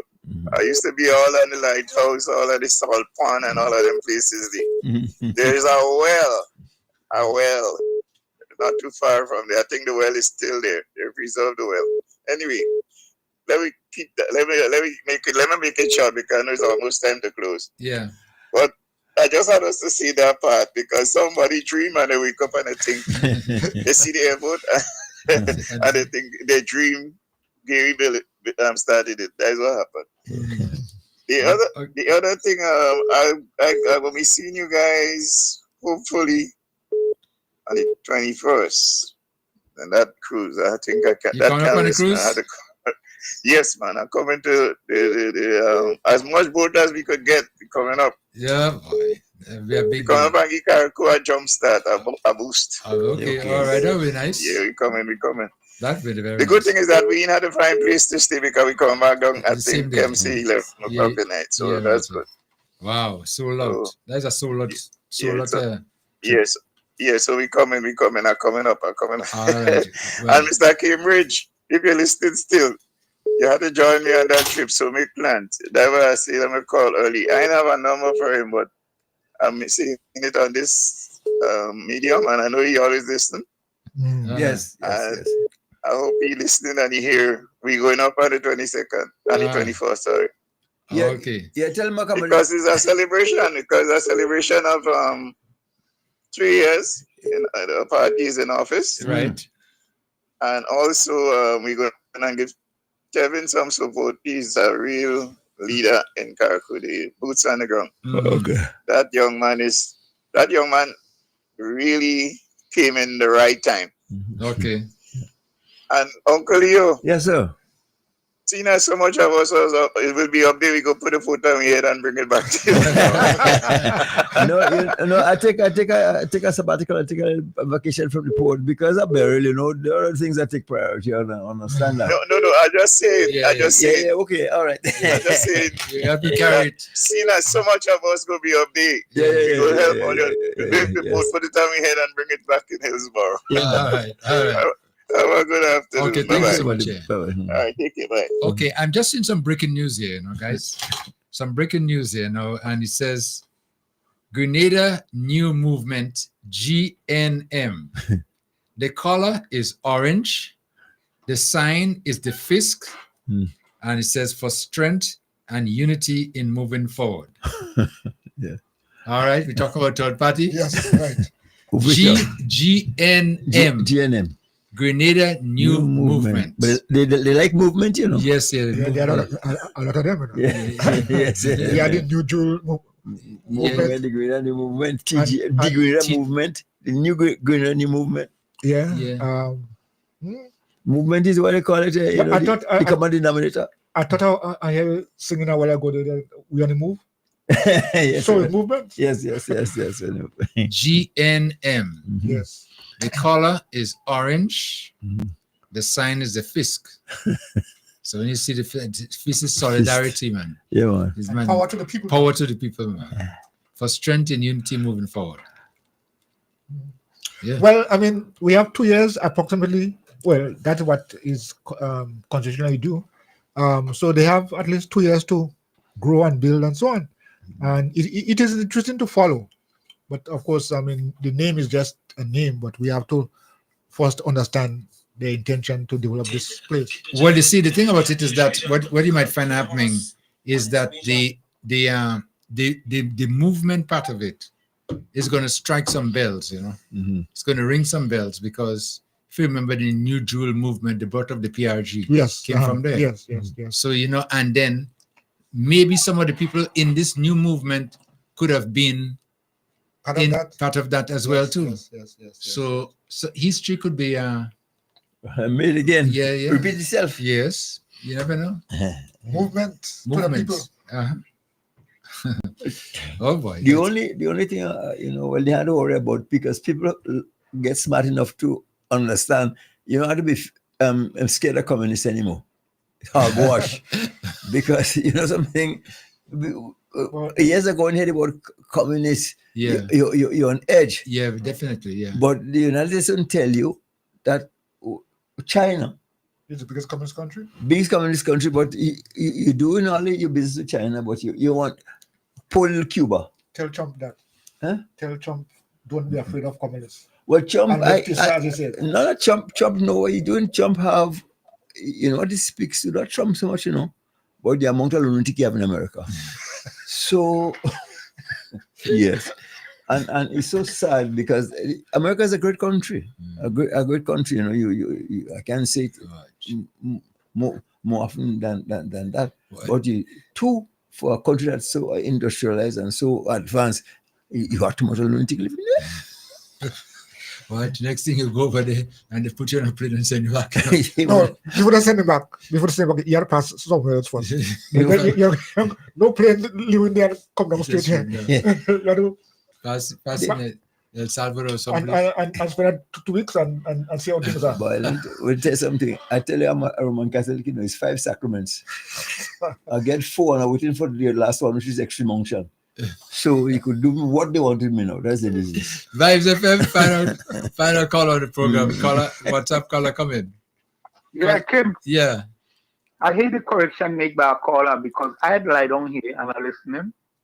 And all was puzzling me the same way too with NNP talk, because I say I wonder if them men do understand the two set of NNP was different rulers. One was under Blaze, Right. and one is under Keith Mitchell, because Right. I sat I was wondering if they thinking about that. And added to that, the next one, when Ollie was talking about the bitter in between Francis Alexis and Brisbane. and Brisbane, wasn't really them, you know. The problem it was, and I don't actually, I don't want to elaborate on that too much because both of them is my friend, was Joan Foster and Alexis, you know. Yeah, yeah. When Joan Foster called him slimy. Yeah. Yeah. Okay. Yeah. You understand? Yeah. Remember Kim, I used to be with Brisbane every day. Yeah, yeah. And callers here talking, from the minute time I say that, they know that. Every day I in front of George Brisbane, I was waiting for him to go where he had to go. Okay. You understand? Yeah. When I speak up posters, I was the handyman. You understand? So Okay. I know about that. And the last thing is, when all talking about things, there's a lot of prediction. Some saying 6-9, some no. What going on the ground in Grenada right now? Well, we come in Carriacou because, you understand? There's so much man on deck. One. That's for Carriacou. Down here in Grenada, the signs is showing only NDC go win 14 and only one going to win the movements, the GNM. Good. I will tell you why. Archie Bain going to win that seat in the Northeast, you know. Not Northeast, Northwest. Wondering. He go win that seat. Archie Bain, that young boy. He go win that seat. And all prediction, he go be the opposition leader because Peter win. Peter win. So that's why I'm asking the scholar, which part Peter get in this 500 vote, you know? I mean, NNP, I want to know which part. I don't know if he has some of them in a crab hole and they come out yet. And they don't come and vote in the election, but I want to elaborate too much on them because we know what's going on. This deal is a big thing in Great. That's what kicking smoke now. And they're doing it all over. Remember I tell you that? Yep. 14-1. 14-1.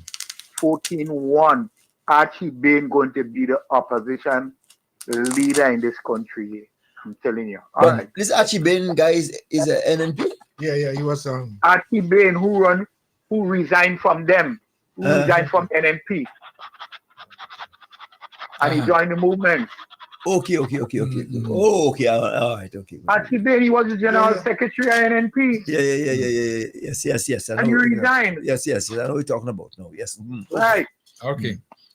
All right. Thank you so much, caller. Right. Okay, we're trying to wrap it up, but I just want to touch quickly on two things, right? Whatever. Because it was making news this week, you know, that the case with Shell and Scott is moving forward now, guys. It's about time. Yeah. Well, I don't think it's going to be too much of a long drawn out in the fact that he admitted to wrongdoing.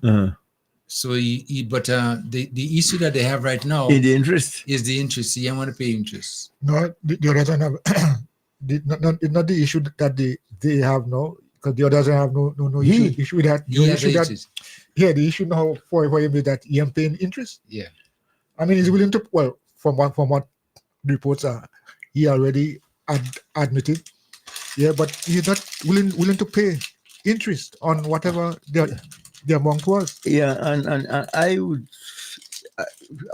the day would come when he should be answering the phone. If his phone is like Majesty's Bakery or his Majesty's Bakery. Speaking. His Majesty. Yeah. All right. Listen, I want to big up a couple of our athletes or Caracouans. Oh yeah. I don't know if you're following a little bit, you know, but in the Carifta Games, we have a gold medal and a silver medal winner in the 1500 meters from Caracou. Yeah. From Leicester, to be exact. So Leo. Yeah. D'Angelo Duncan. And no, but who is Clement? He's I think he's related. He's up in lives up in Monjaloo. No, Clement? D'Angelo Duncan. That's his name. Duncan. No, but there is hold on. There's a Clement lad. But that's another one again. They had a motorcade for them recently. That's I was there. That's what I know. Okay, right. And somebody said, I didn't even see the rest, but said he fell and pick himself up and came second. Right. Okay. Wait, that's in Jamaica, in the Carifta, sorry. Carifta games too. He was trained in. He went to school or went to college in Jamaica.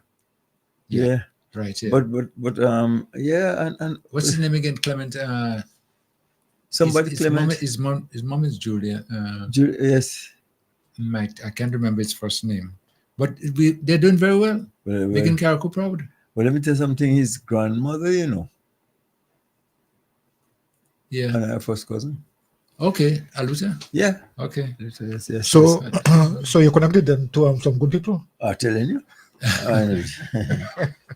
So I connected it to it. Yeah, wow. Stand corrected. Stand corrected. I might be more corrected than Wow. But it's nice when we have our athletes performing like that, And he D'Angelo too. He won the 1500 meters. He got a gold, and he got silver in the 800. Imagine that. Yeah. At least we could have a Kirani James type in Carriacou too. We never know. But I was so happy to see the youngsters, and they seem focused and disciplined. And the Logan man from that Dwight's son, Pilimatic. What is this? Right. Shot put. I think he was shot. Shot put. Yeah, he looked for a shot put person, not this shot put. Yeah. He well built, and he medaled too. Yeah, man. And you could see these guys and them, the home. Yes. The home and attention from the parents and so on. Always go a long way. Getting the support. Yeah, it's what I didn't. And this way comes in where we too have to support our athletes, support our people, especially when they have talents like that, going out there. Yes. And you might just imagine a Carriacou one. I mean, Carriacou. It was a very good gesture to give them this sort of acknowledgement and welcome that they so very well deserve. That will only take them to higher heights. So, when you think about the fact that there are people who are waiting, waiting for you, yeah, it has a boost, Yeah, a boost, yes. He does. And we also have another athlete again, Jamora Hals. Yes, wow. Yes, she just got a gold to us. As a matter of fact, in a performance, but she broke her own record. She broke a record, in match of 2020. Well, she had a record before. Right. In 23 was 52.8. She threw the javelin. That's an accomplishment, Yes, and now she just broke a record again, 54.33 meters. She eating more. She eating more cocoa and okra now. What? Why? Strengthen the arm. I remember when they might want to know what is her diet, because remember when somebody asked Usain Bolt, what's responsible for that? He said, the yam. The yam, man, the yam. So your diet is important. Yeah. Okay. Clement got the silver in the Catalan. Okay. That's what somebody just told me now. Yeah. Okay. Wow. Yeah. And that's a hard category to compete. Yeah. Because you have run, swim, that all things. The Yes. things like that. And imagine that in Carifta. Look at that. That's why they got a nice welcome home too. Yeah. And make them feel it, because when you have this kind of appreciation, man. Yes. They should get Johnny King to sing. Yeah. Yeah, but it's nice. I mean, I really, really feel good hearing the stories coming out. Carriacou. It's Carriacou, Yes. And there are other areas in sport that we are going to be seeing a lot of our people advancing in.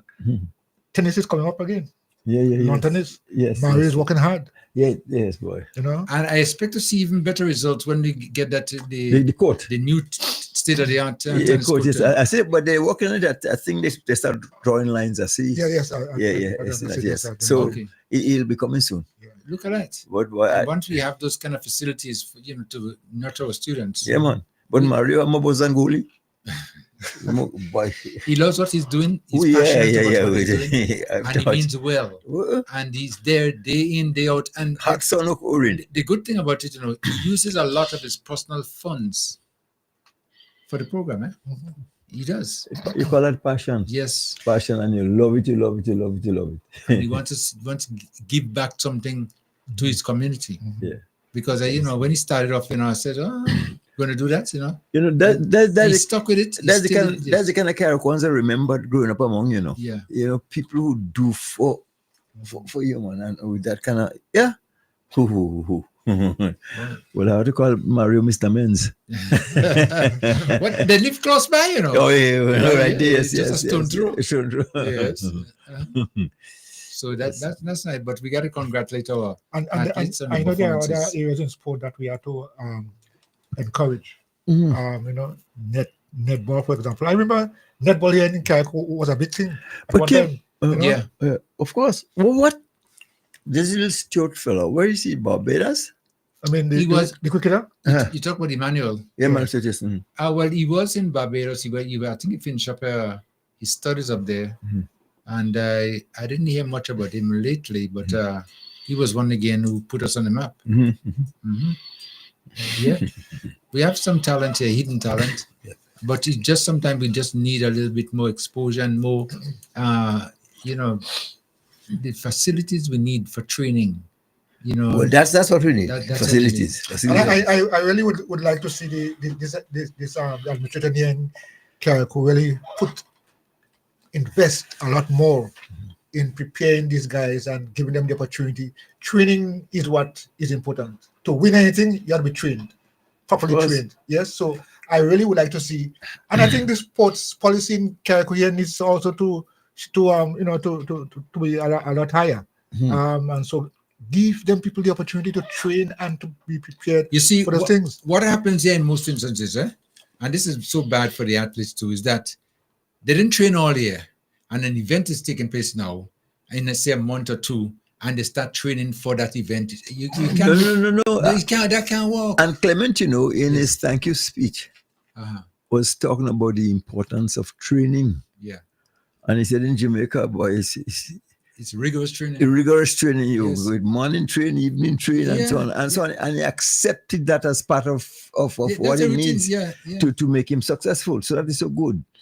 Yeah, because nothing can come easy. You just don't get up and just get to the top just like that. No, man. You have to train, and sometimes you train for a year, 2, 3 years for an event just to get to that point, because it doesn't come overnight. And you have to discipline yourself as well. What you say? Standing at the football, gazing at the top. How you go again? I'm lost with it. I know the song what you're talking about. Yeah, man. Hit the nail right, but hit on the head. Hit while the might, but while the hand's red. Yes. One day's walk to the word, do it with your will. This thing on them. Okay. Oh, and I need to mention that as another area of sport that at one time Carriacou used to be doing well in boxing. Carriacou was stood out on the regional level. It has taken a dive because much interest is apparently not been put on it. But I think boxing also can be something that could put us on a map. I mean, boxing. But but yeah, boxing put on the map. But the kind of the discipline and the rigorous discipline you need to make you a competitive boxer. Well, looking far and wide, I know the person who didn't care, we had to be under a stone, because you have to be up so early in the morning, train, run, lift weights, and do this kind of thing. I never had the fortitude in this. But if it's something that you love to, yes, you could do it. You could do it, but it takes a lot. Well, I mean, the idea we're saying is training. If you want to seriously get into boxing, there has been that kind of opportunity here in Carriacou. I forgot to ask to mention, with all sojourn in Beckway this time around, when those guys gone clear, you tell you how to will and come again. Yeah.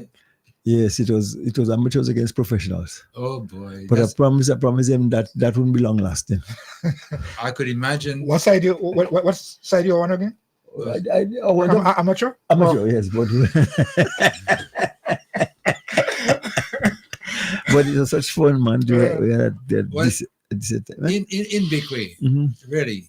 They have taken this to another level, You have no idea. You have to see it. You have to experience it. What I'm talking about. I've been watching so much photos and so much comments and things like that. And I realize it's at another level now. Yep. This is when you see people are passionate about what they're doing, and money doesn't become an issue. Yeah. It's I call it bragging rights.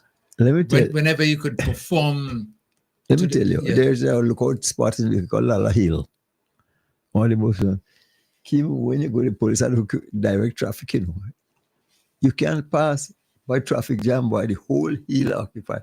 And if you hear arguments and children, women, big, the whole island is at attention when these races are going on, man. It's really, really nice. It's something else to experience. Mm-hmm. But we should be having that here too. Yeah. We should be having that. But the mindset, Energy. boy. Mindset.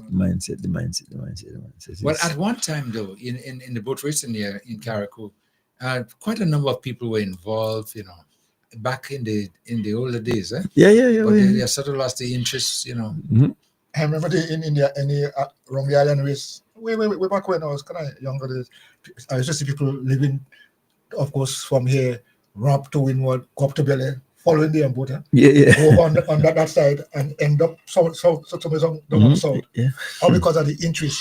Well, yeah, and speaking about that, I remember one year we were doing a coverage of the Wrong Island race. Mm-hmm. And I had reporters down in the Casada Bay. Yeah. I had reporters in Mont Royal. I had some in Windward.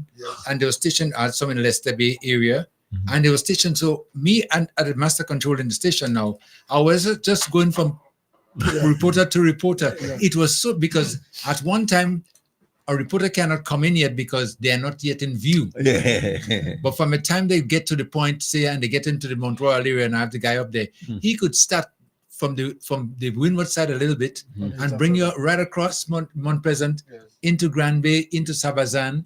And then the guy now in Casada Bay picks it up and start coming up with it. And the guy in Leicester area started saying, listen, they're coming this way. And it goes right around. It was so interesting, And then you see a crowd on the beachfront there, right, waiting to see who crossed first and things like that. It was exciting, man. I mean, I used to enjoy those days of just watching it.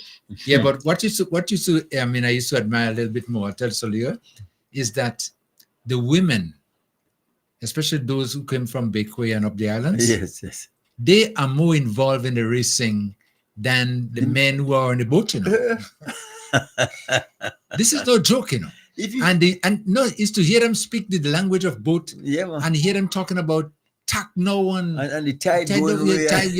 And you who going south and who going what, and the time. Listen, they were running the race on the shore while the men were in the boats on the water. I tell you what, it's nice. But but Bequayans are such marinas, boy, you have no idea. I met a little guy. Well, his father was a very seasoned whaler, Bellum.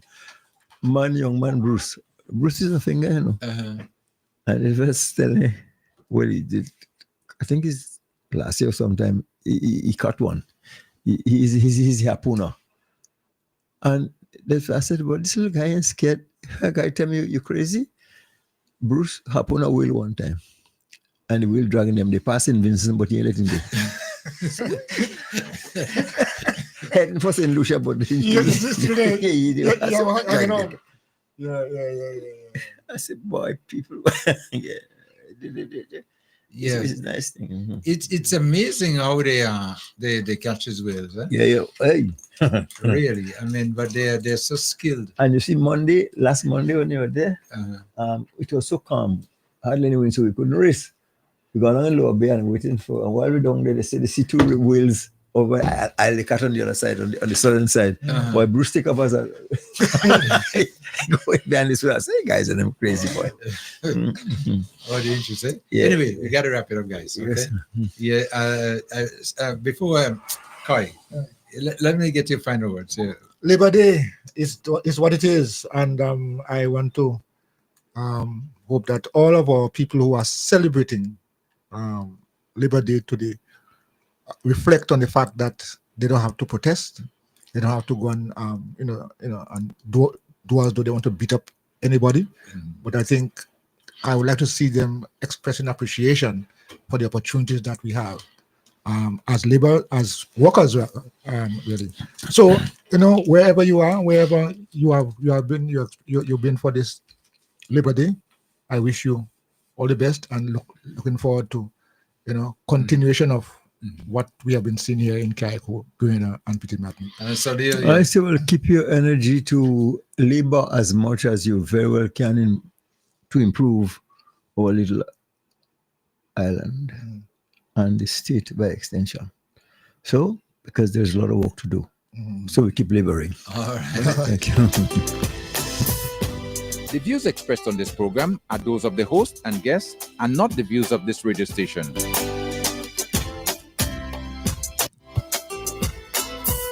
And that will just wrap up our program for today right here on Vibes FM. We want to thank you so much for your participation. Those of you who participated, those of you who listened, those of you who made this program what it is today. Thank you so much. Until next time, I'm your humble servant, yours truly, Kim the King. It's always a pleasure being here on a Thursday, 10 a.m. to 2 p.m. Speak Out Unfiltered.